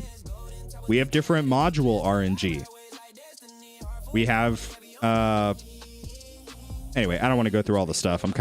My mind's drawing a blank with all of this EHP versus GC crap. But yeah, everybody's tower is a little bit different. That's why, honestly, like, that's the biggest reason why I struggle when I make guide videos, because oftentimes with guide videos, people are looking for, like, do this exact thing. But the reality is, so much of this game is so nuanced, it's very difficult to just say, yes, this is the way, you know?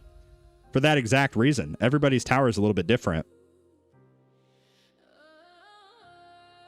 Don't want to gaslight you, but you said something else. Damage over time? I said damage over time. Don't mess with me. Don't mess with me. Oh, man. I was trying to, like, think through all of my gaming acronyms, because I played so many video games with acronyms that a lot of them kind of, like, go together. So these squares really don't like the hexagon. The poor hexagon just wants to live his life. I know, right? I know. Don't gaslight to the listen Spartan. Don't take our word for it. Oh, man. Oh, that guy. Hi, Spartan. Hey, what's up? What's up?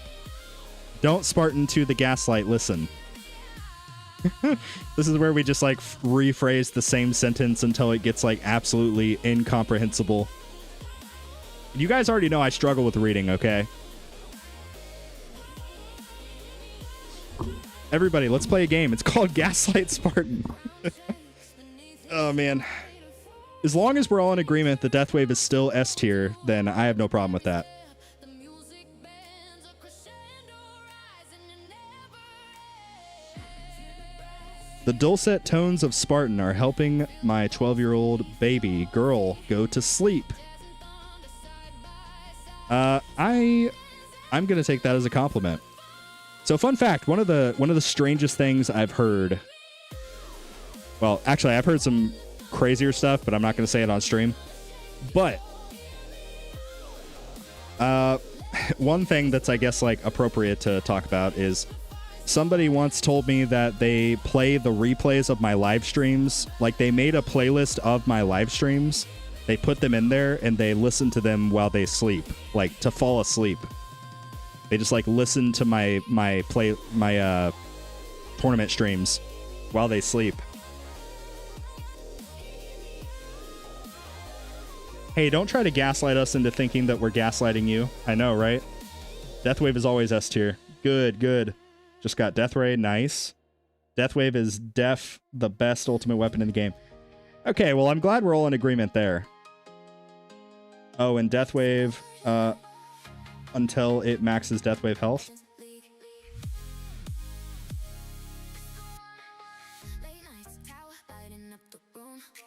Man, I love Deathwave. I'm glad that we're all in agreement. wave after wave, yeah, he held his ground. Every loss before just built the sound. And My wife was against naming her Code 300. different, yeah, the energy changed. Oh, man. Feel it rise, feel it in your chest. Yeah, it's okay. I tried to name my son Spartan Jr., but my wife wouldn't go for it.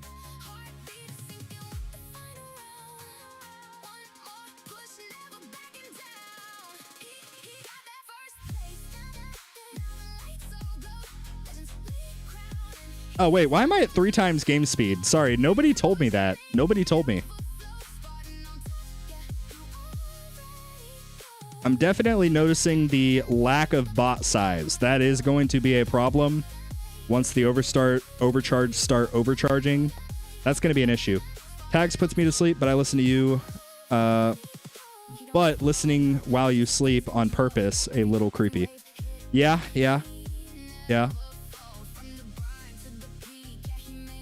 I'll name my kids Luke and Leia. Yeah. Oh, man. I tried so hard to let my wife go for that because I'm a huge Star Wars nerd, but wouldn't go for that either.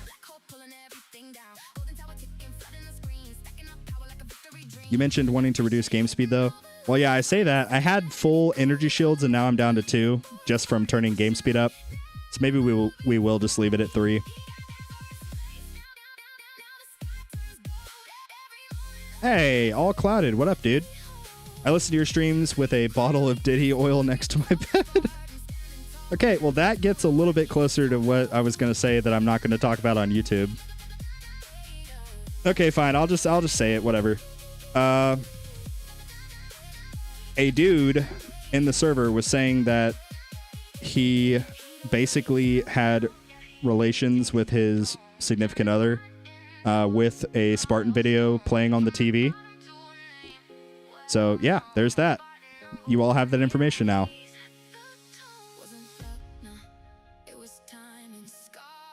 It's information you didn't ask for, but now you have it.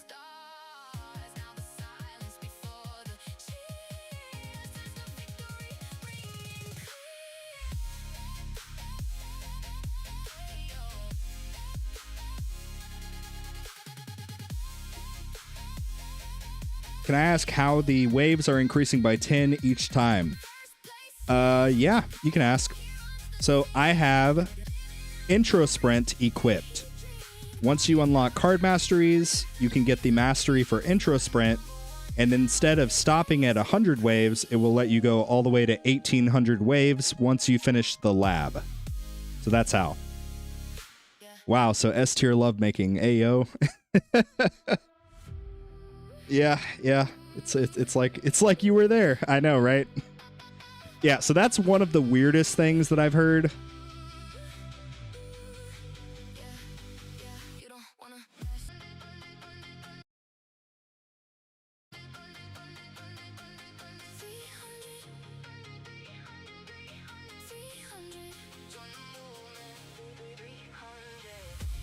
Spartan's live, Jack going crazy. Okay, testing. Can you guys hear me? Already know. Can you guys see me? Oh, just put like a 1 in the chat if you can hear me, I guess. I don't know. Put like a 2 in the chat if you can hear me and the stream looks good. I don't know. Oh my god, I freaking hate everything. Okay. You guys can hear me? Okay, good. Sorry, I'll go back into YouTuber mode.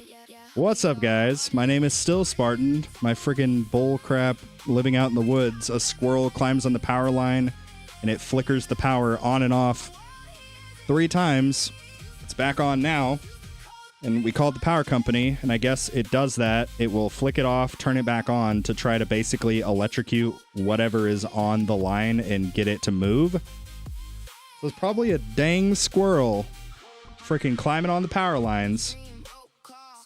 And yeah, there's that. So but we're back. And we lost almost everybody. How many viewers did we have when we lost power? I think we were at like 120. So we've lost what, a third? Or no. We've lost 3/4 of the viewers we had. Anyway. Make a post. Oh. Okay.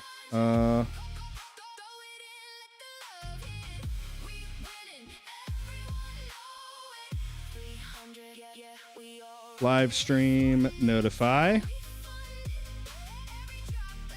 Never mind, we back. Okay, there we go.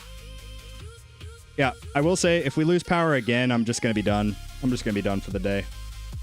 I'm already frustrated. This is the 7th time that we've lost power in just this week. And it's stupid because these, like the power company, they're like, oh, I'm sure it's just a branch or something. It's like, no, dude, like clearly this is a isolated actual issue that needs investigating because we have not lost power for a year, basically, unless it's like a crazy storm and everybody loses power. But like, we've been good up until basically a week and a half ago. We've lost power like 7 or 8 times since then. So like, clearly this is an isolated issue that requires some, I don't know, care, attention. But the best we got was, oh, I'll send a truck out and they'll go and look at it. Yeah, okay, well, how about fix it? Don't put a Band-Aid on it, fix it. If there's a hole in the boat, don't put a Band-Aid on it. At least get some flex tape, get something that'll last at least a couple weeks. Like, oh man, I'm frustrated. Anyway, we are back. Sorry, everybody. I'll try to tone up the attitude a little bit. It's just annoying, man. It's really, really aggravating. That's one reason I really want to move out of the country. Like, I want to move somewhere that doesn't have freaking squirrels jumping out of trees, jumping on the freaking power lines. Oh, it's so aggravating. Anyway. I don't even remember what we were talking about, to be honest, before. Yeah.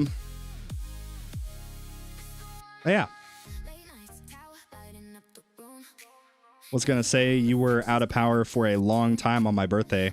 Yeah, so that was a legitimate issue. The transformer on the pole at our neighbor's house, it kept tripping, but they never actually did anything to it. I watched them out the window. I literally watched what they did.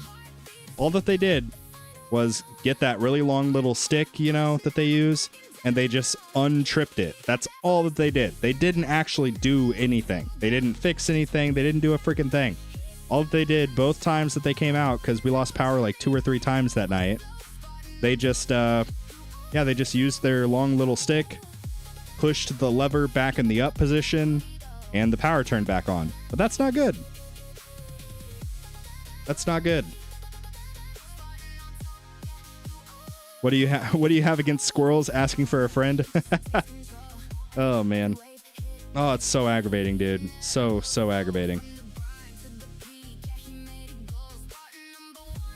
Oh man. Hey, what's up, Sam? Oh, it's just frustrating, dude, because like I'm a streamer, content creator. I need power to be reliable, because we were up to like 120 viewers and now we're back down to 48. But I appreciate you guys. You guys are the loyal ones. You guys are the ride or dies. You know, I appreciate it. Oh man, it's so frustrating. You were talking about Diddy when the stream went out. I wasn't talking about Diddy. Somebody referenced Diddy and I was reading the comment, and then we immediately lost power. Let's see. I can't even remember. The FBI came knocking at his door. Oh my gosh, I'm reading all of these chats you guys put when the power went out. That's funny. Tag said, "What a coincidence." Mentions Diddy and then the stream drops. Yeah, right? Holy crap. Didn't he like not actually go to jail or something? I don't know. And I wish I had enough money where I could do, you know, whatever I want, and I just have money so it doesn't matter that I do bad things. Man, there's some evil people in this world. Let's see. Happy birthday to you, Pyro. Yeah, happy birthday. How useful is Poison Swamp in your tower journey? Poison Swamp is a very, very good form of crowd control once you get it like fully developed. Before that point, it's not that great.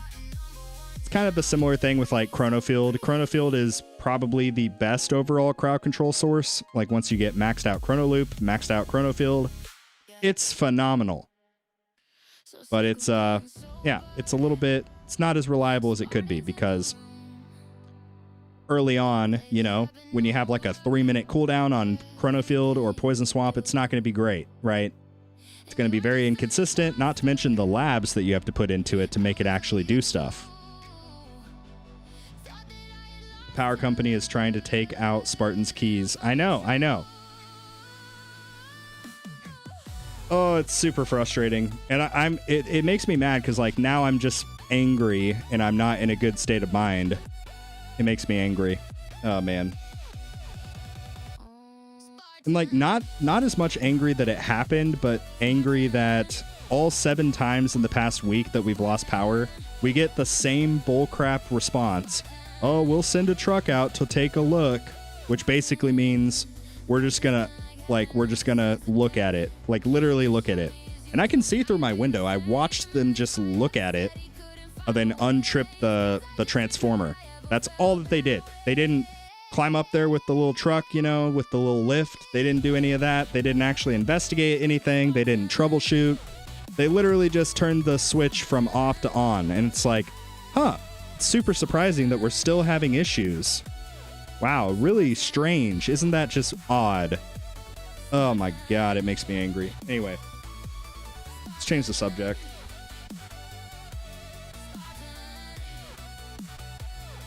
If you had that kind of money, Fuds would be richer. Oh, man.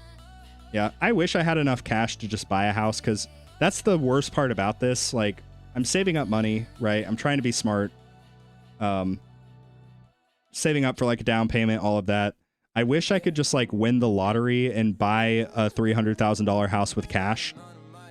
Because in my area, that would get me, you know, like a 3-bedroom, 2-bath house with an office room, which is exactly what we need.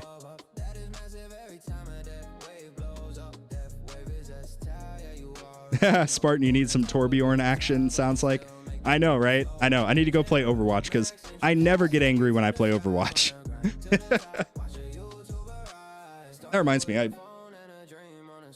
kind of neglected the Twitch stream.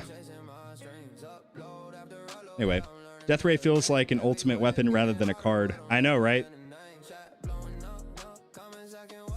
Yeah, it feels that way until you get to tier 14 and above, because then you start seeing Death Ray resistance, and it doesn't do as much. It's still decent, right? But it's not near as effective.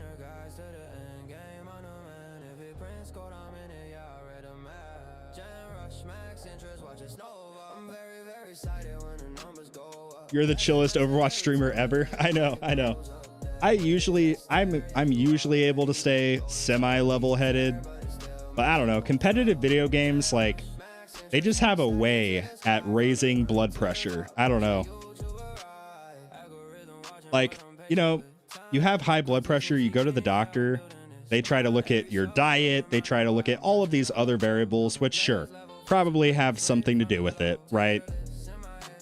But why don't they ask, like, do you play competitive video games? Because, like, that should be the leading question in 2026. I don't know. It's like, do you do anything that would actively, like, make you angry? How's your marriage? How, you know, some people don't have very good marriages. Some people get a little bit angry, you know? But it's like, there's other variables than just like your diet. And I don't know. I'm not a doctor. Maybe I'm talking out of my lane here, but yeah, competitive video games. Ugh.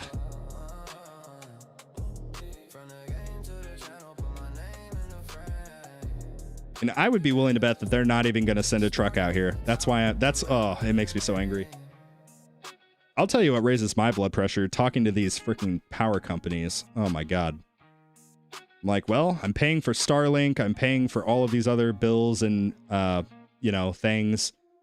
And I don't get a discount from them because you guys keep not actually fixing our power. You just keep saying, oh, there's just a Band-Aid solution, you know?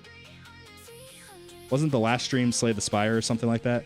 Yeah, I like Slay the Spire. It's a chill deck building game that it's virtually impossible to get angry playing Slay the Spire. But yeah, I enjoy it.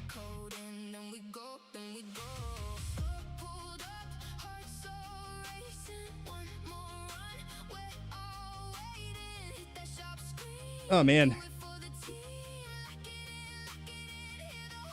But yeah, these tournament runs are also pretty scuffed. Like, I'm not having a good time. I wish that Tech Tree Games would just let me buy as many stone packs as it would take for me to beat these people. Like, just like, I will spend the money. Actually, no, that's a terrible idea. I don't need that much control. I like that they have a 5 stone pack limit, because if they didn't, I have way too much impulsivity issues to be good. To be a good boy. There wouldn't be a YouTube channel because Miss Spartan would do what needs to be done. Anyway, let's see. Sounds like you need to be a Karen with your power company. No, I I had my wife do that. Does that sound bad? So, you know, I call whatever. I'm like, yo, y'all got to fix this crap. They give me the bull crap response. I then, you know, hang up, tell my wife to call, and she basically says the same thing that I said, but it's different because it's coming from a lady, you know?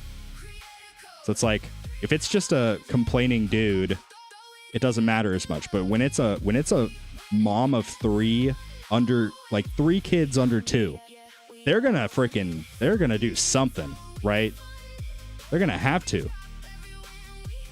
Look at this. This run is scuffed. My orbs are out of position now because of the power issue. Oh, it's so aggravating. Anyway, let's just do this, I guess. This will be potentially more reliable. I don't know.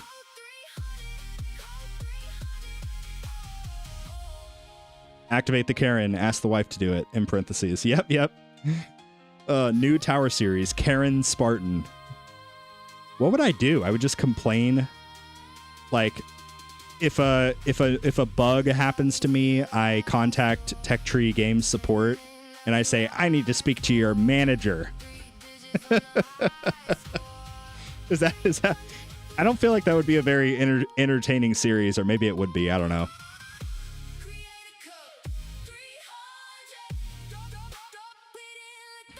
Ooh, actually, I have the perfect idea. I'll be like, I need to speak to your manager. Smart missiles still don't do anything. Do you guys think that would go good? Do you think I'd get any headway with that? I don't think I would. Message customer support all the time and demands to speak to FUDs. Oh, man.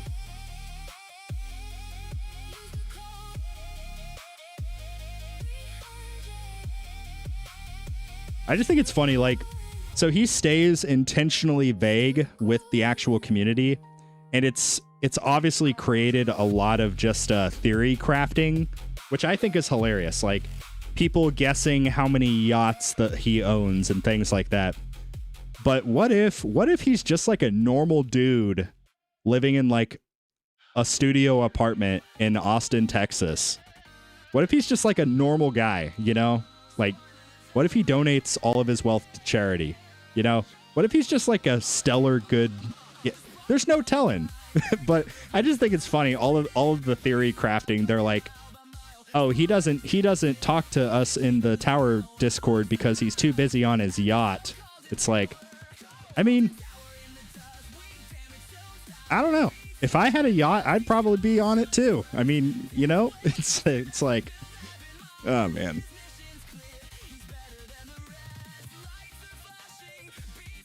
Maybe someday we'll have a yacht. We'll start with trying to get the house with a hot tub first. That's step one. Yacht comes like a couple steps after that, right?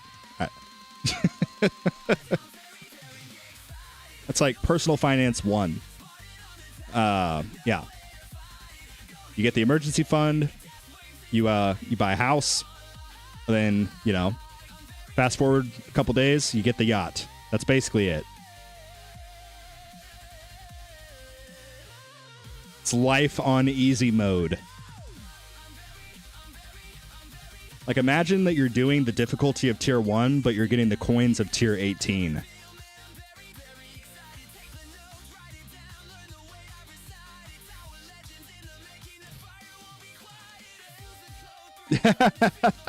You think Overwatch gets you fuming? Try owning a boat. I know, right?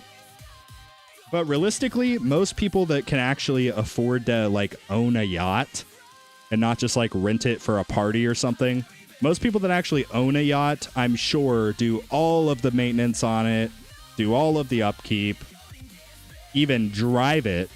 I'm sure that they do all of those things and don't just pay somebody to do it. Hey, are you winning? Winning at life, I would say yes. I'm a very, very blessed man. Winning in this tournament, that is a different story. It's been a rough go. We've had a lot of variables going against us. Bracket RNG is obviously one of them. But also, I lost power halfway through the stream, so we not super good. Not super good. I noticed that you got Bot Plus. Nice. Question, what made you do that? Is it worth it? So, I spoke with quite a few like higher up there players, like top 200 plus, I would say. And I was getting the general consensus on synchronicity because when it first came out, I suspected it would be really, really good. I just didn't know with where I'm currently at. I'm like, you know, top 800 player-ish, around there. I didn't know if it would be worth it for where I'm at versus, you know, continuing to work on assist mods, maybe doing more ultimate weapon stuff, etc. But the sentiment that I got around it is that it is very, very strong. So naturally, I was like, okay, I wanna test it out. There were some caveats, right? People were saying if you're not able to fully gold box the golden bot for your farming, probably shouldn't get it. If you can only gold box the golden bot, but you can't put any medals into the bot because all of them are in the golden bot, probably not a good idea to get it. Right? So that's kind of the deal. I'm not at the point yet where I can fully, well, I think I might just now be at the point where I can fully gold box golden bot. but I went ahead and got it anyway, just for the purposes of like wanting to get it out of the way, and also, you know, experiment and just see. But I'll tell you the results that I got. Initially, my farming runs, I was kind of averaging around 1.2, 1.1 quintillion per hour, and it took me up to basically around where I'm at now. So like around 2 on average, I would say, maybe a little bit higher. So it's noticeable, but I don't think it's as valuable as if I were to put all 7,000 of those stones into some of this stuff. I think I would have got more value by like taking both of these to Ancestral with that same amount, or even just going all in on the generator, which is currently my next goal. Like, I'm going to full send on the generator, get this to Ancestral, and then gold box both of, like, all 3 of these. They're all going to be gold boxed. That's my plan, at least. Because contrary to what a lot of people are suggesting, I don't think econ is dead. I think coins definitely still matter. And I know, like, the top 100 players, they're like... So, here, just listen. So, they are running out of stuff to spend their coins on. Right? They're maxing out their workshop enhancements. There are several labs that do end up getting into the S amounts of coins. But for those top 100 players, that's like pocket change. Genuinely, it is. So, what I suspect, if I had to be a betting man, I don't know this for certain, but they did announce that they're going to be basically releasing some new thing in the utility upgrades. That's public knowledge at this point. If I had to guess, I would say it's either going to be outrageously expensive in the Workshop and Workshop Plus, or it's going to have some kind of related lab that is absolutely insane in terms of coin cost. So for that reason, I suspect coins are going to matter.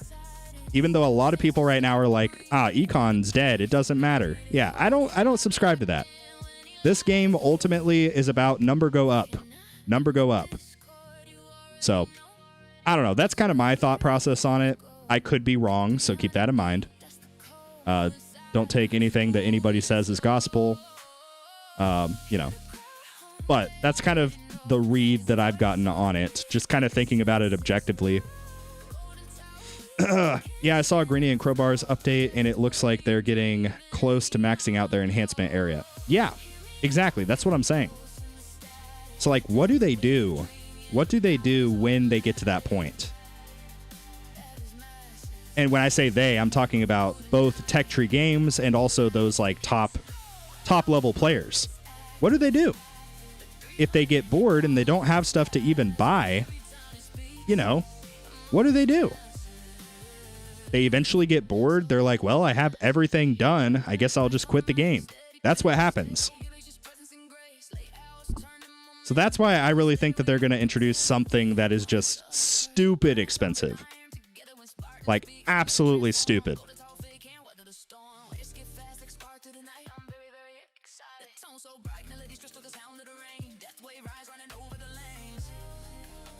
I like watching you because you help and Kevel and Millers don't help like you do.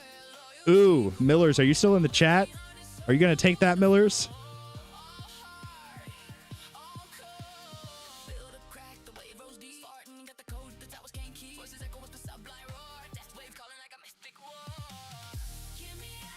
They could introduce something. I see what you're saying, Max. I'm wondering, what if they did something to the effect of like, so in the power tree, you have the multiple tiers, right? Like the T2, T3. So basically, once you get enough stuff purchased in those categories, you can basically rebuy some of them for a way more expensive cost. What if they did something similar to that, but for enhancements? Like maybe you can get more ELS, you can get more cash bonus coin cells, whatever. But it costs like 4 times the coin value or something. I don't know. I'm just trying to think of like creative ways that they could have coins still be valuable for those top players. Because the issue is why a lot of the community right now thinks econ doesn't matter. It comes from a greeny level player, somebody like that, basically just saying, yeah, econ doesn't really matter. Then that trickles down all the way to the guys in freaking gold and platinum. Then all of a sudden they think that gold or that coins don't matter because a top player said it, so therefore it's true. It's true for them, perhaps. It's not going to be true for you if you're in plat. Even if you're at my stage in Legends right now, where I'm not anywhere near maxing out my enhancements, coins are still extremely valuable. That's my opinion, but that's where you have to be very careful with information that you take in because you don't know where the person heard it, right? Like, if I hear Greeny say, smart missiles are absolutely amazing, I then put a lot into smart missiles. And then I tell other people to start putting stuff into smart missiles. Is that true? Does that actually mean that they're really good? Or is it just that they have already basically maxed everything else out? And now they're working on smart missiles because it's the last thing that they have to do. But I didn't know that background context. So when I said it to the other people, all of a sudden, they take it as gospel. Oh, Spartan and Greeny think that smart missiles are really good. I'm going to start putting all of my stones and all of my lab time into smart missiles. It's like, no. You know what I'm saying? So yeah, you just have to take all of this stuff into context, right? So like if I'm currently really beefing out Chain Lightning on Big Spartan, I'm not going to do the same thing on Spartan Jr. because we are in completely different phases of the game. I don't know if that makes sense.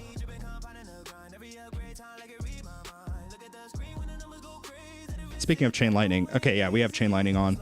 So I showed you guys earlier, we got to like 500 waves on Spartan Jr. without turning on Chain Lightning. And literally in a matter of like 2.5 minutes, my Chain Lightning already did more damage than my Orbs, Thorns, and my Orbital Augment.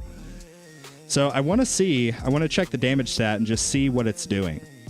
So let's take a look. So Thorns is at 3.5S. Orbs is at 18S. Chain Lightning is at 1S. Okay. Electrons are at 18S as well, so basically kind of tied with Orbs. So this makes sense because of the percentage health versus damage scaling, but I'd be willing to bet if I rewind this back to like 700 waves, my Chain Lightning would probably had eventually done way more than both of those. Pretty new. How early should I use elite cells in lab? As soon as you can afford them.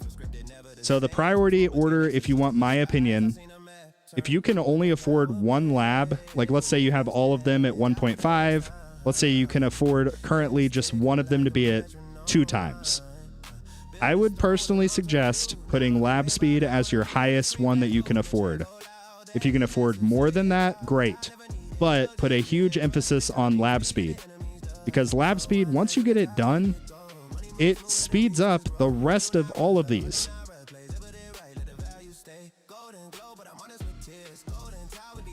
That's my opinion. Some people disagree about my sentiment with lab speed, but I think time is secretly the most valuable currency in the tower. I mean, people think stones are, but if you buy a stone pack, what does that actually buy you? That buys you time, right? If I'm currently averaging, let's say that I get an average of, what's an easy number? Let's say that I get an average of 16 to 24 in platinum. That's 100 stones per tournament. That's 200 stones per week. Versus buying one stone pack. That is basically saving me over 2 weeks worth of tournaments. So that is all that buying stone packs does. It buys you time. Which is why I genuinely think that time is the most valuable currency. So anything that influences time is going to be valuable. Other things are like the Shatter Shards lab for your module levels. Because module levels, they are super, super important. And they can and do set you apart from people that were around the same point as you, but did not prioritize their module labs. Like reroll shards, daily mission shards, common and rare drop chance. All very, very critical labs to try to get done early. Because these levels compound over the course of time based on those labs that you do. So the sooner you get them done, the better. Same sentiment with lab speed. Very, very important. But it also depends, like, how long do you see yourself playing this game? If you only see yourself playing this game for like a year, sure, whatever. Lab speed, who cares? Module labs, who cares? I'm only going to play this game for a year, so I'm just going to try to get as strong in as short amount of time as possible. But if you intend on playing this game for the long haul, like multiple years, which I certainly do, you want to prioritize stuff that has better long-term returns than shorter-term gains. It's going to be much more beneficial. When would you recommend getting Shatter Shards started? As soon as you can afford the first level, get the first level done. If it doesn't make sense to do the other ones, then you don't have to, but I think it's better as soon as it makes sense and, you know, there's nothing more pressing that you can do. I think it's a really good idea. I do think you get better value instead of doing Shatter Shards. Like, if you don't have rare drop chance maxed, don't do Shatter Shards before you finish rare drop. Like, that's pretty common sense stuff. I would even say a similar thing with like reroll shards and daily mission shards. I think do all of those first, and then hopefully by the time that you get those done, you have access to Shatter Shards and you can roll into that.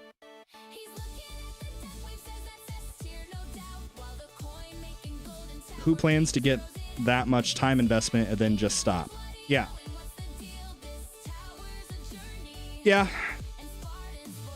But the issue is a lot of people, that was just kind of an example, but the main issue is a lot of people get fixated on like what will help me right now in this given moment, which can be good in the short term. But then what ends up happening is you end up getting passed up by people who did prioritize those things. So like I always saw the value in lab speed. But what I didn't see the value in was module levels. I didn't think module levels really had that big of an impact. Until I got to Legends League, and I saw there were people that were around the same point as me when I was in Platinum, and suddenly they had, out of nowhere, 30 plus levels of labs, 30 plus module levels on me. That doesn't sound like a lot, but when you think about these unique multipliers, 30 levels is freaking huge. For all of these, your damage, your health, your ultimate weapon damage, and your coins. So like, I didn't think about that. I was thinking about, okay, well, these module levels, I can do them at any point and it'll be fine. I'll just focus on, you know, continuing to do EHP labs or continuing, you know, starting some other random lab. But what that ends up doing in hindsight is completely nerfing your long-term progress. Because had I prioritized those module labs earlier, like the people I'm talking about, our levels would have been comparable, which means potentially our performance would have been comparable. So that's kind of like, whenever I say this stuff, it's because I've actually lived it. Like when I was a young Spartan playing the tower for the first time, I lived it, you know? Demon mode refresh in 100 waves. I don't think we'll make it that far. I hope we do, but I don't think that we will.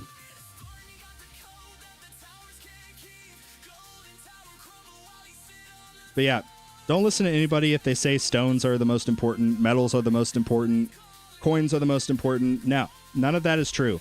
The secret currency in this game that you can't buy in the web store, you can't earn by playing the game. The secret currency and the most valuable currency is time.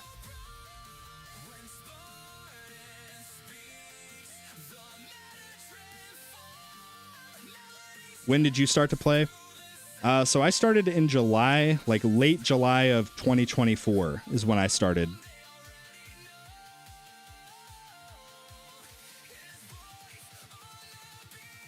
PGT. Okay, I'm not gonna lie, Study. You're gonna have to hold my hand with that. What is PGT?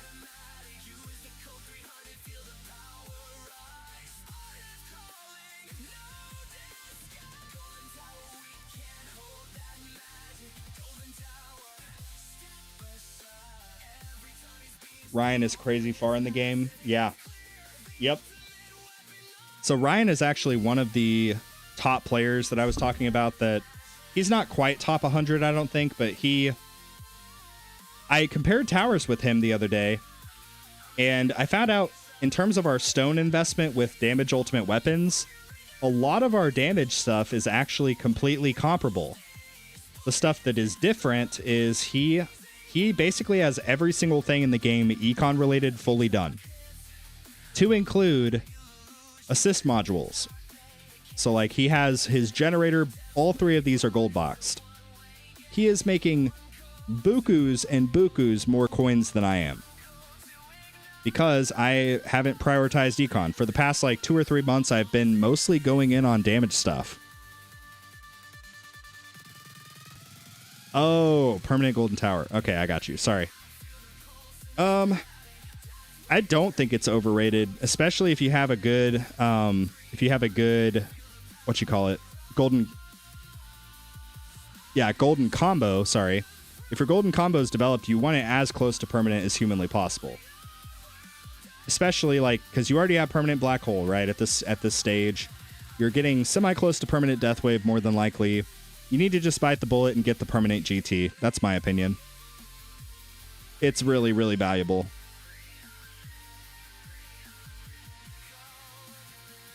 That starts off with permanent GT with Galaxy Compressor, but eventually you want to try to push the core substat for the core substat efficiency in the assist modules. You want to try to push that up. And then once you do, you can achieve natural, without Galaxy Compressor, permanent everything, which is like what I currently have on my tower. And then you get to utilize, instead of Galaxy Compressor as your assist, you get to use... Oh, crap, we're going to die here. Dang it, dude. Okay. But you get to use Singularity Harness, so then get all of those coins. Did I get the same exact amount of waves? What the heck? I think I did. I got the same amount of waves. Wow. That's with Galaxy Compressor, though. Let's put this back in. Singularity Assist. Let's put Ohm Chip back in. And then this time, we're going to do something kind of crazy. It's going to seem like a terrible idea, but just hear me out. I just want to see if it does anything. Spartan hit the screen, every wave gets shook. Death wave S tier, better write that in a book. Golden tower trash B tier, no chance. We're going to turn off Black Hole. Stay hype when he drop that guide. Every bull perfect, yet the stress don't hide. When he say hit me out, better listen with passion. Game on lock, man, the growth stay massive. That is massive. Spartan never passive. Definitely in flames, man, the breakdown's classic. Golden tower weak, not ain't attractive. Every time he screams, the vibe go drastic. Okay, so now we need to raise this up to our range line, which is roughly there. Okay, we're going to try this. Then this will likely be the final run for the day, I think. Let's see how our bracket's doing. Are we getting promoted? Oh my god.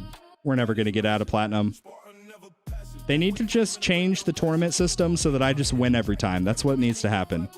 Texture games, let's get on that. Let's get on that. I like winning. Winning is fun. I want to win.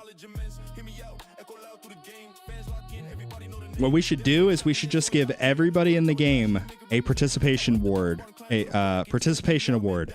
Basically just saying that you win. That way, everybody gets to win. And then what ends up happening is winning just doesn't matter.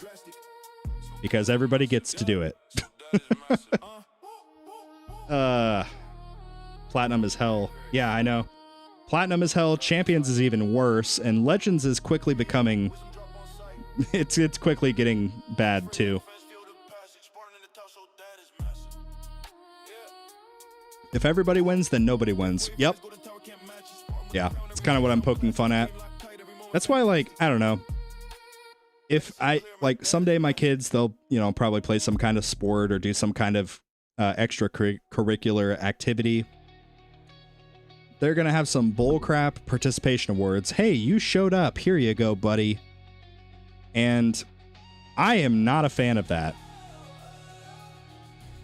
I am not a fan of that. What that teaches people is I can just show up somewhere, do whatever, half, you know, I don't have to actually try. I still win, even if I just don't even care and don't even try.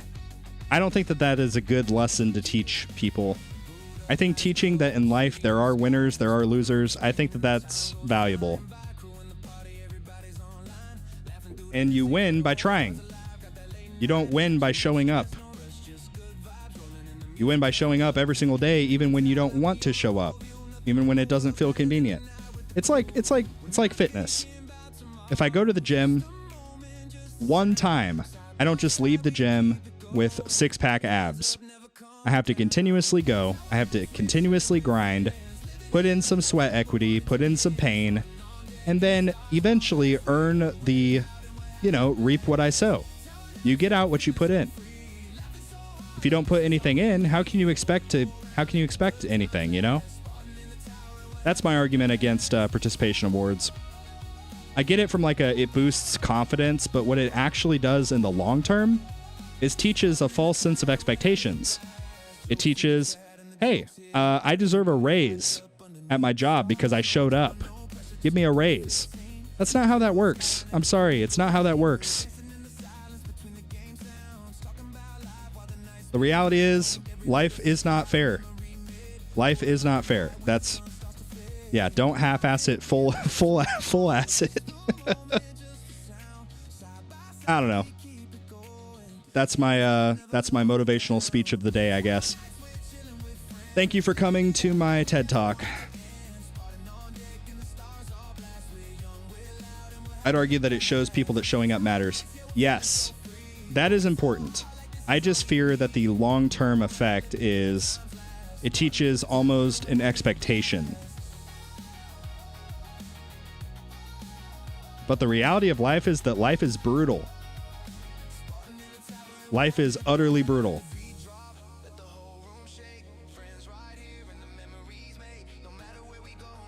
And in a sense, being unique is good. Setting yourself apart is good.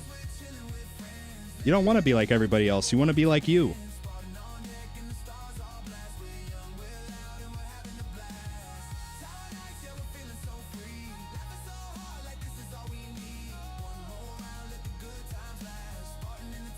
Stay cheeked up, brothers.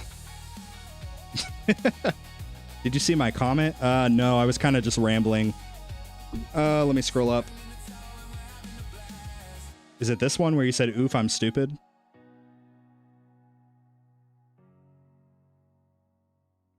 Oh, sorry, I see it. Do you think at Permanent Golden Tower stage, you should just focus on max uptime for other things like bots? Yeah, trying to, once you get to that point, you no longer care about syncing up Golden Bot, right? You care about getting as much Golden Bot as possible. Same thing with the Summon Guardian chip. You no longer care about maintaining a sync, you just want as much as humanly possible.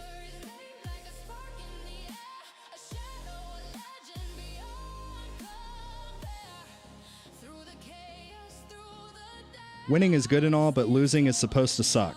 That's the motivator that is being watered down by participation. Yeah.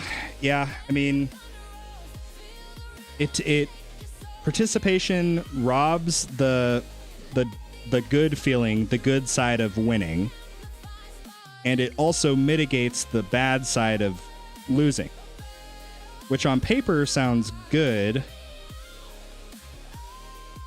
But then the issue becomes, why would I try to do any more than the bare minimum?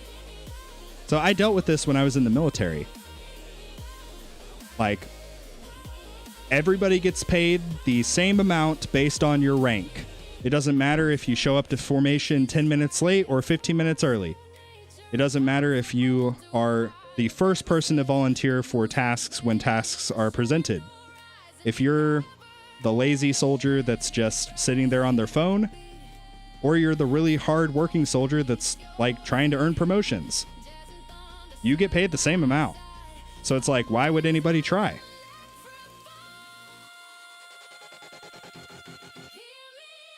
You'll never lose if you use code 300. Oh my gosh. Well, you heard it not from me, but you heard it from Empyrean. Sorry, I don't know how to read.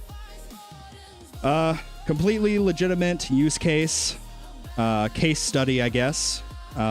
Yes. Let's see. Spartan, I respect my bots, put everything into Golden Bot, and use MVN instead of Prim C, and got a 125% coin increase. Nice. Yeah, MVN is still very viable. Like, you'll likely push farther in your runs using Primordial Collapse because of the damage mitigation, assuming that you're running EHP, right? But in terms of like sheer econ, yeah, there could be an argument for MVN. But it depends also on the range that you're at, right? Because if you're on a higher range and you don't have as much black hole coverage, it could be an issue. It could be an issue.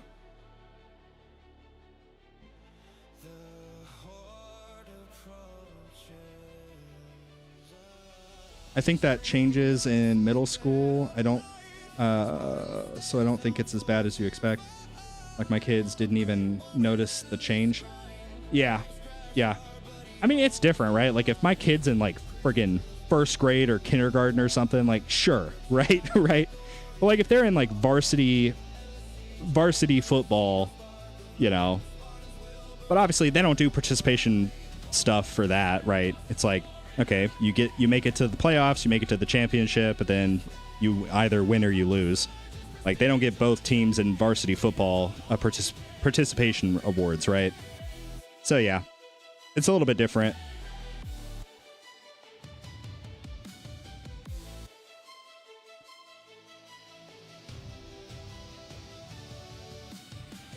And keep in mind, I am very new to parenting.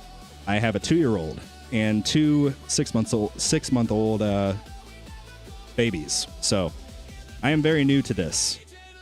I imagine my views, my perspectives will likely change quite a bit. That's usually how it goes, right? The more life you experience, the more you kind of change over the course of time.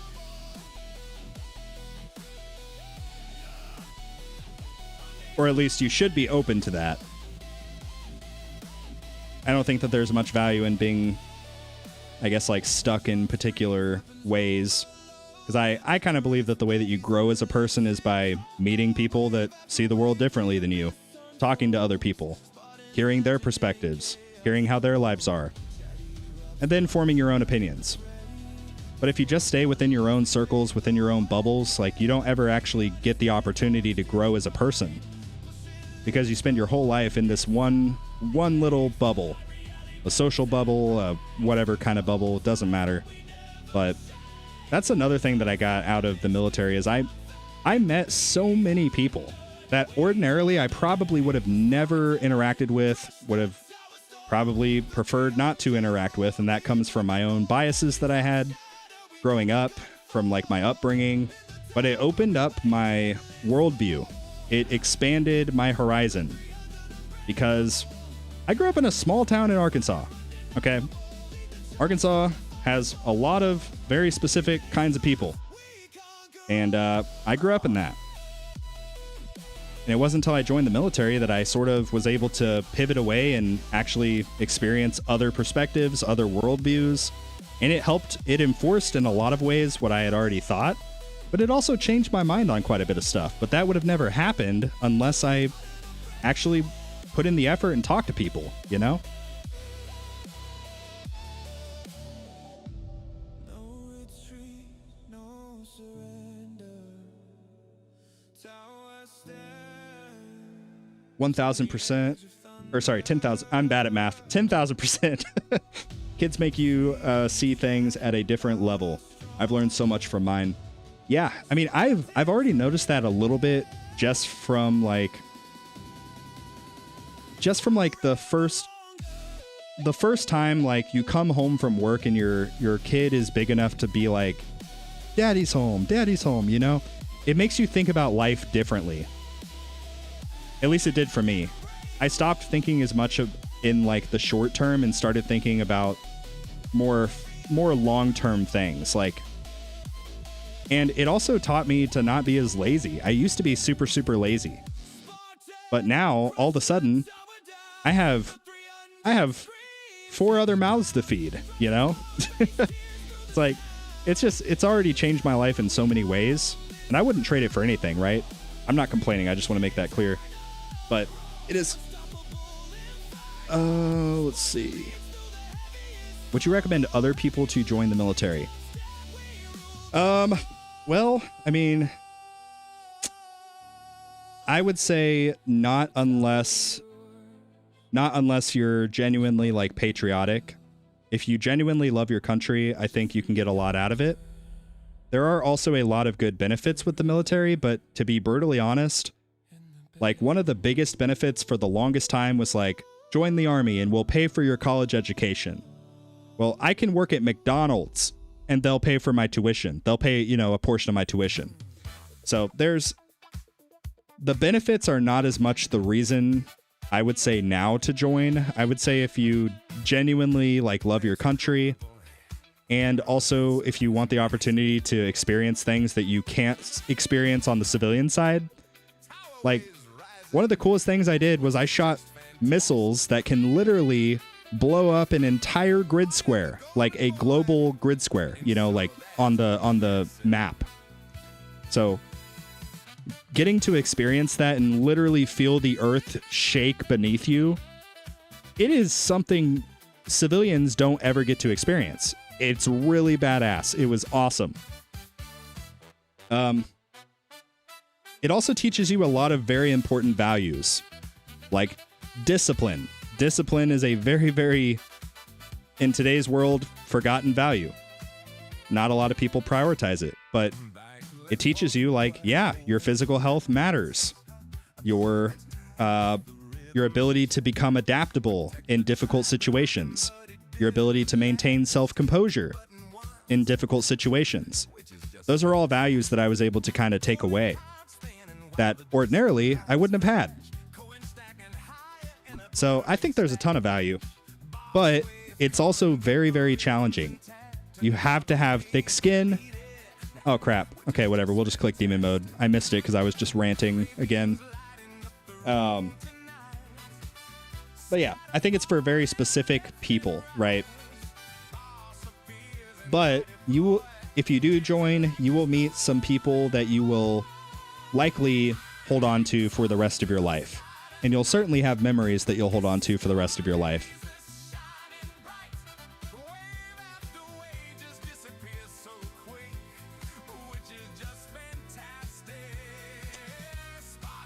Well, that was anticlimactic. I was hoping we wouldn't die that quick. Oh well. Let's actually swap, put Galaxy Compressor back. Let's do a 10 pull. Let's pull some modules. Yep, that's about what you can expect. Guys, modules are a scam. I'm probably not going to buy modules, to be honest, until I get most of the cards maxed. I know in the beginner progress series I said, like, do the balanced approach, but that's more like if you want to. But like my modules are already in a pretty decent spot. I think it makes more sense for me to go with the guaranteed positive outcome versus this, where 9 out of 10 times you're seeing a pull something like this, right? Mostly commons, a couple rares, occasionally... Well, do I even have one in here? Occasionally something good. But if you have luck like I do, you're going to end up getting something that you're never going to use, like a magnetic hook. So modules are just too big of a gamble. And the reason why is because of this, the rates, the rate. So my proposal, I think this would be a good quality of life, and I don't quite think it would make it game breaking. I think if we take the pull rates that we saw from the Lucky banner, which obviously people saw a lot better results with module pulls. Now, I'm not proposing that we switch the standard banner to those rates. What I am proposing is we find a middle ground between both of those. Maybe like middle of the road in between the standard banner and the lucky banner. But instead of 2.5% chance to get an epic, maybe it's a 3.5% or even a 4%, right? Slightly higher chance to get what you want. To get an epic, I should say. Furthermore, I think that the pity pull system is very discouraging. If I buy, let's say that I have terrible luck, right? Which generally speaking, I kind of do. Let's say that I buy this $100 gem pack, 3,300 gems. That will give me a guaranteed epic. which sounds good on paper, but again, more than likely I'm going to get something I don't care about, like a magnetic hook. So what happens when you spend 100 real life dollars to get one magnetic hook? You're probably going to quit the game. That's just the truth. So I think dropping the pity pool amount a little bit would be a big quality of life thing.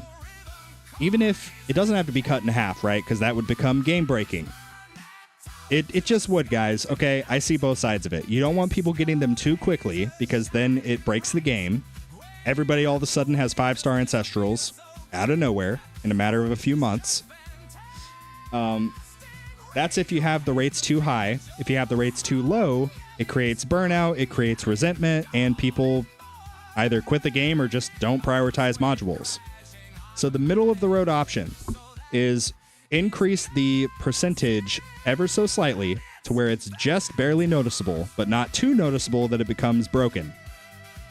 After that, reduce the pity pool amount from 3,000 gems even down to like 250, 2,500 or 2,000. Cut it in a third. That way, if I go and buy this $100 gem pack, which also $100, holy crap. But if I buy this, I at least feel a little bit better about it because I possibly will get a better chance at getting maybe not one magnetic hook, but 2 magnetic hooks that I'm never going to use. One final suggestion, and I don't think there's a good way to do this. I don't know if there is, but I think it's interesting.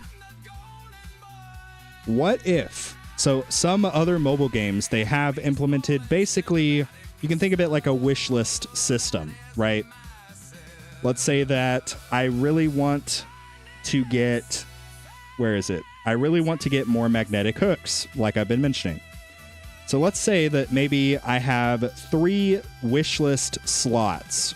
And what I can do is I can say, I really want a harmony conductor, magnetic hook, and space displacer. Those are the modules I want a slightly higher percentage for. I then add them to my 3 wishlist slots. Each wishlist slot increases the pull percentage of not the epic. It still remains whatever it is, right? But it increases the chance that that particular epic is one of the 3 wishlist slot items. And I'm not talking about dramatic, right? It wouldn't bring it up to like 50% chance I'll probably get one of these 3. It could introduce, instead of 4%, maybe it goes up to like 6%. So you have an ever so slightly higher chance of getting a space displacer or whatever it is on your wish list. It would be very, very small, right? And the more slots you have, the higher or the lower the percentage would be. Again, I don't know how easy or difficult that would be to implement, but I think it would be potentially a good quality of life thing. Because currently in the tower, the 2 biggest areas where people are frustrated and like literally quitting the game over are modules and, more importantly, tournaments. People hate tournaments because of how, like, I'm free to play on Spartan Junior. I am going to be in Platinum a minimum of like 2 or 3 more months. That's assuming I do everything right. I continue playing active 24/7. Minimum of 2 or 3 months, I'm still going to be in Platinum.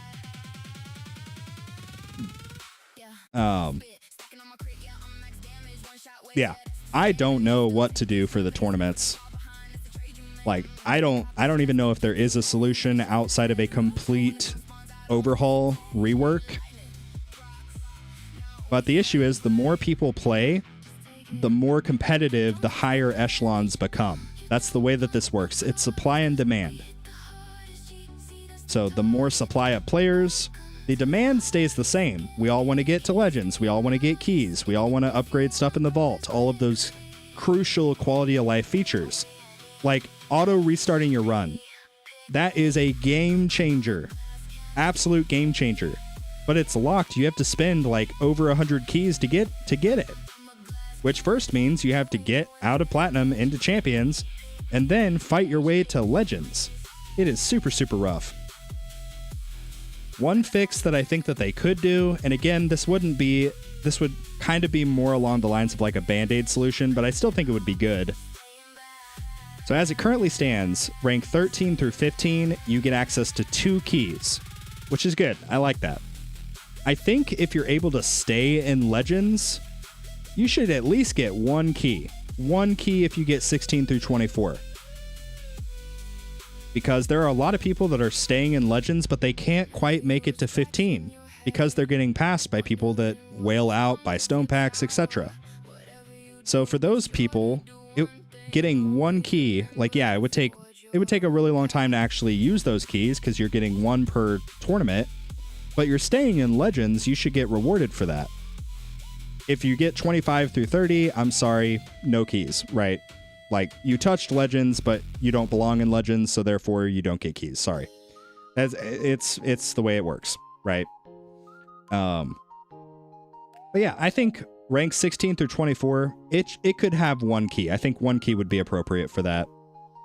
In the digital realm where the pixels all gleam, there's a game called The Tower, a virtual dream. I would have had like 25 plus keys by now. Yeah. Which means you would have had access to some of those crucial things.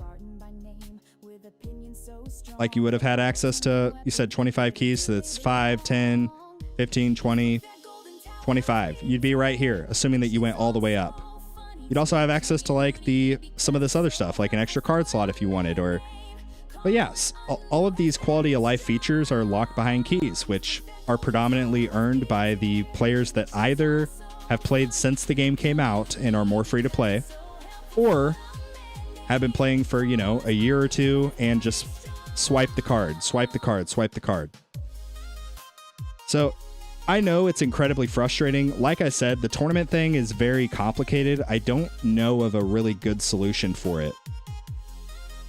There was a sort of like, I don't know, there was like a community post on Reddit that I saw that looked kind of interesting, but again, this is like, I don't know if it would actually fix the issue.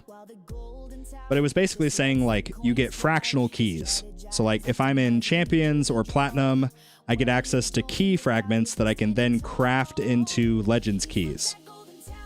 So that's another option. I don't know how feasible or easy that would be to do, but I don't know. I mean, but the biggest point of contention is that all of these pay-to-win whales, they get access to all of the features that actually make this game feel like an idle game. Right? And that's super frustrating.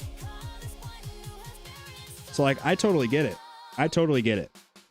But I don't know, man. It's like, it's really hard to think about solutions. I don't know. Also, I think max range was a bad idea. They just should put the crucial stuff behind milestones instead of keys. Yeah. Like imagine, like, let's say, wait, why can't I see the milestones? Oh, probably because I didn't click on milestones. So like, let's say tier 12. You hit the tier 12 milestone, you get access to the oh God, what's it called? Auto restart run. Or you could get access to an extra card slot. Let's even say, and you guys tell me what you think.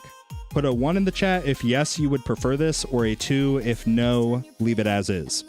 So what if, it doesn't have to be tier 12, let's say it's a little bit higher because auto restart run is a really good thing. Let's say that it's tier 15. It's at the 2500 milestone in the premium pass, so you would have to purchase the premium pass 5. But at 2500 waves, once you achieve that, you suddenly get access to auto restart runs. 1 in the chat if you would like that, or 2 in the chat if no, leave it as is.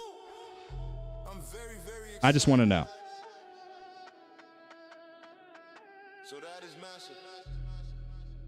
Again, this is another situation where they are never going to do this. Like, that will never happen, right? Because that in a way defeats the incentive for people to whale out. Because a lot of people are whaling out, kind of betting on that they're eventually going to get these crucial quality of life features. And that's why they buy all 7 stone packs each month, because they're trying to get to that point as fast as possible. But what that does is it dissuades the free-to-play people from trying to do it. Yeah, a couple people saying 2. couple people saying 1. Yeah. Yeah, I'm just trying to pick your mind because I'm sorry, free-to-play people. They will never add that just completely, like, they would never do, okay, you get the 2,500 milestone free-to-play on tier 15. Boom, you get auto restart runs. It would never happen. It would never happen. I'm sorry.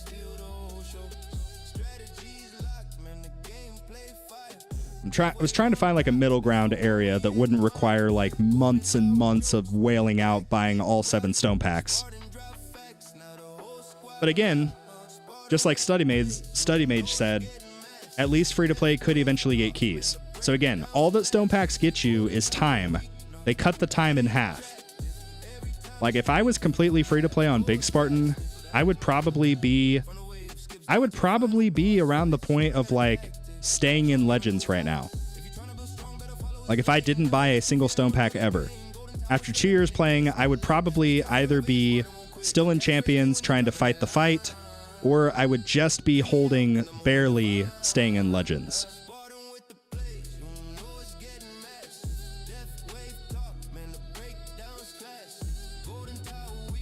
I mean, as long as they would refund my keys and put the Harmony stuff in the lab unlock. Yeah, but that's why I'm saying, Tags, they couldn't even do that, because then you run into the other issue, which is very big from Tech Tree Games' perspective. All of these players that have played since the game started, came out, and they've been buying, supporting, buying packs. They're frustrated, right? Because all of a sudden, all of these free-to-play guys get the stuff that they had to spend an arm and a leg for. So then it's like, okay, well, why would I keep giving them money? There's no incentive. So I don't know. I understand the frustration from the free-to-play guys, but I also see the whale perspective as well. So I don't know what the solution is. I really don't.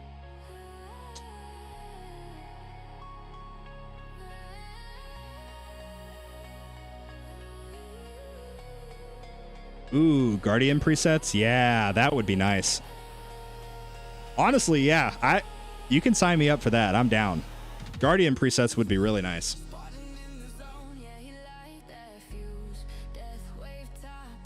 Just imagine, but then then our Legends runs would be even longer because we would be doing so much better.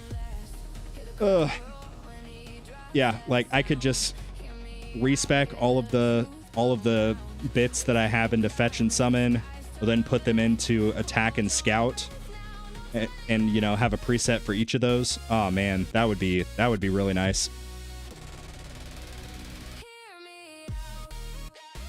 Spartan, I got that huge coin increase, but besides unlocking core and generator assist, is it worth it to invest in them yet? Or should I focus on masteries?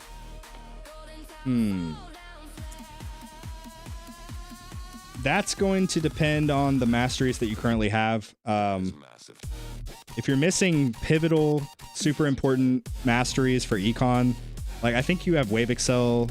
But if you're missing stuff like Wave Skip, extra orbs, obviously coins mastery, like you want to get all of that first. You can skip out on crit coin. It's not very good.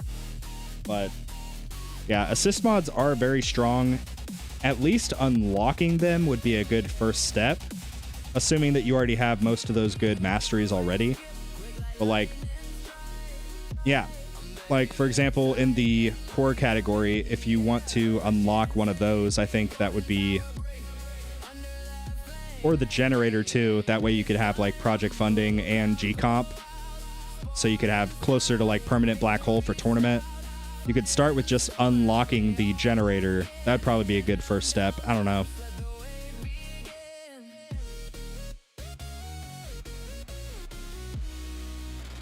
See, I need to set myself up back for farming and get into a farming run. I've just been rambling on. An auto pick preset is definitely needed. Ooh, yes. You're talking about for perks, right, Tags?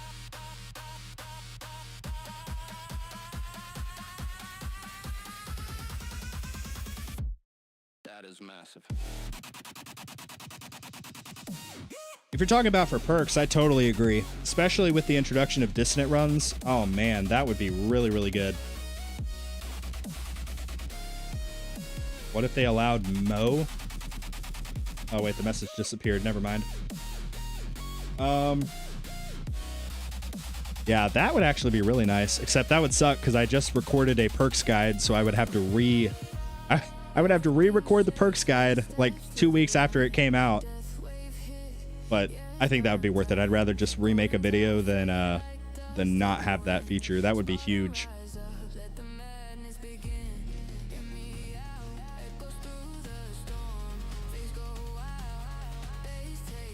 Are we close to getting second win back? Not even close. Okay. Yeah, I don't think max range is very good. Not for me, at least. Like, it's fine until the overcharge shows up, but then the overcharge just kill me.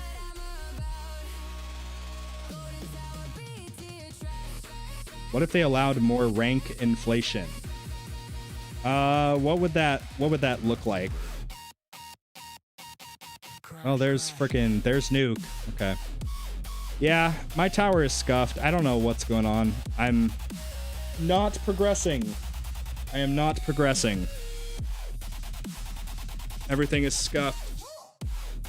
Driver. Tags, you know Driver. Look, Driver is in my bracket. He did better than me this tournament. My tower is scuffed.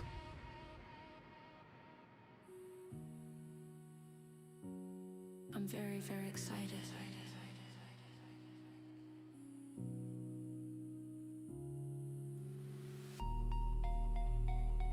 Hear me out. So that is massive. Okay. What should I get first? Enemy balance mastery, coins mastery, or wave skip?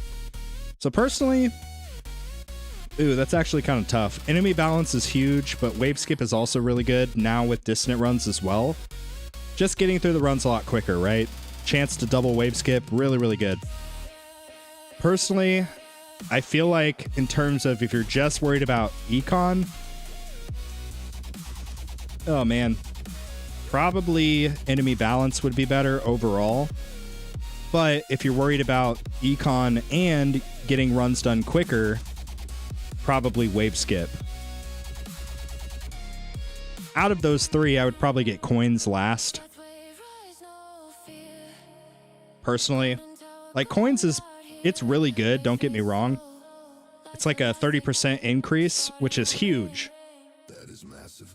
But wave skip is also really good. It buys you, again, that secret currency that we talked about, time.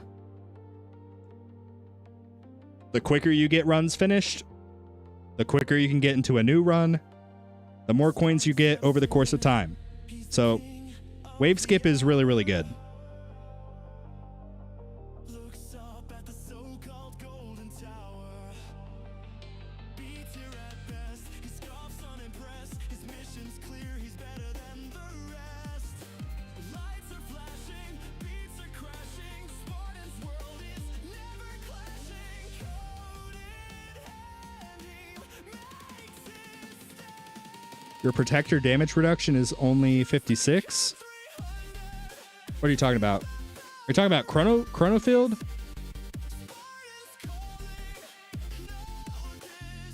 You said protector. I'm trying to figure out what you're talking about.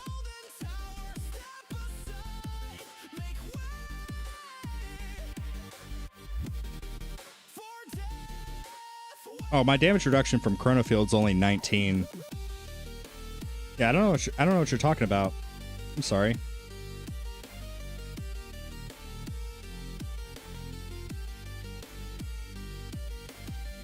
He's a myth, a legend, a tale untold. Not a man, but a force. Brave and bold. Beats here, dreams can't reach the skies. He's the storm, the fire. Yeah, I don't know what tags is doing, or wait, your tags. I don't know what driver's doing to beat me, but like a month ago, he was way behind me, and now he's doing better.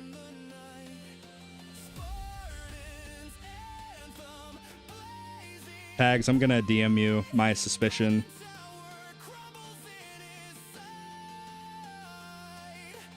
One code to rule. One code to Okay. use the code 300. DM has been sent. Spartan's code.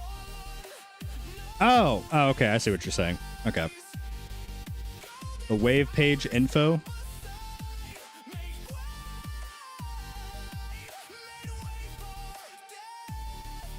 Oh, protector damage reduction. Okay.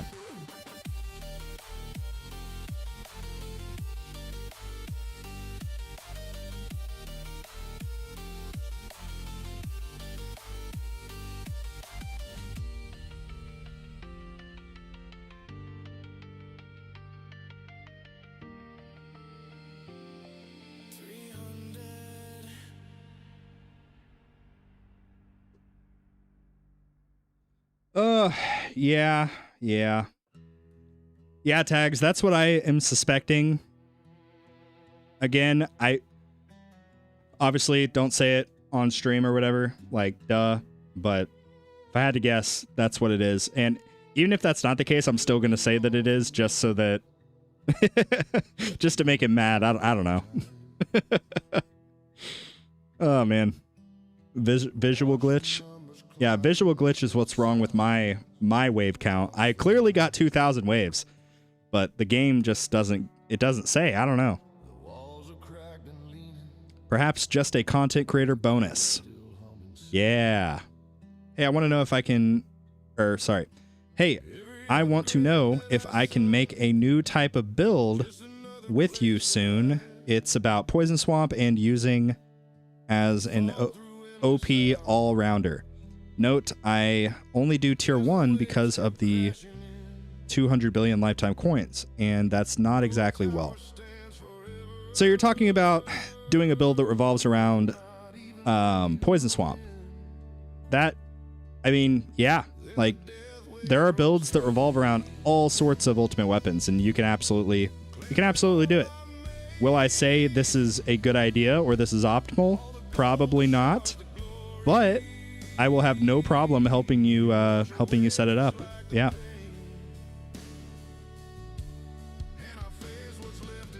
And I'm back.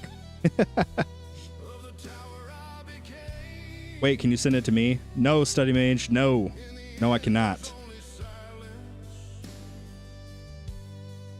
I only sent it to Tags because Tags is a fellow streamer.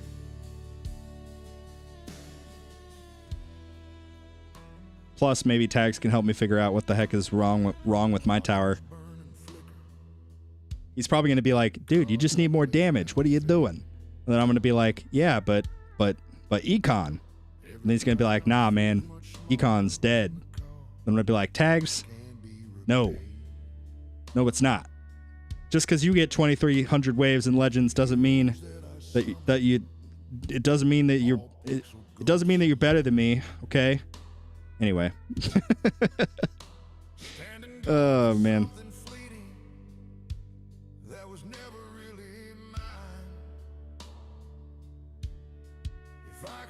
Yeah, but I'm also just curious because I don't think we've sat side by side in a while and just like compared. So I think that'd be interesting. Just take a look. Take a little peek, you know?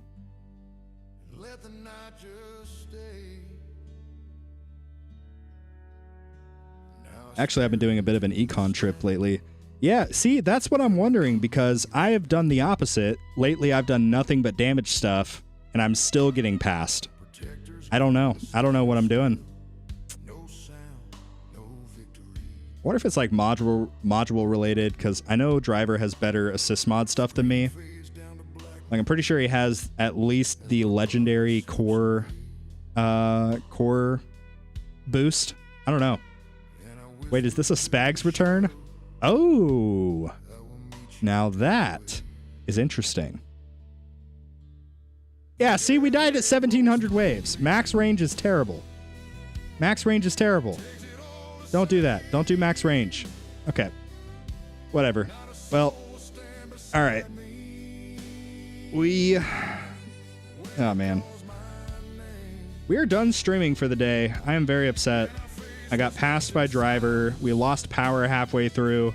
We're having a rough time, guys. We're having a rough time. Let me see if anybody's live right now. There is somebody playing the tower who I've never seen before. And it is... Let's see. How many viewers does this dude have? I don't even know, but he's live right now. He's doing a champions run. I'm going to send you guys over to him. Go tell him that Spartan says hi. Anyway, that is going to be a wrap for the stream. But yeah, leave a like on your way out. Go support this other dude that I just saw, and I'm going to send you guys to. Give him a little love. Maybe throw a like on the stream. Maybe drop a comment and say, hey, good stuff. Good stuff. Anyway, with that, that is going to be a wrap for today's live stream. But thank you guys so much for watching. And like always, I will see you guys later. Also, 07's in the chat. 07's in the chat. Sorry, I always forget to say that at the end. But anyway, I will catch you guys later. No hesitation. As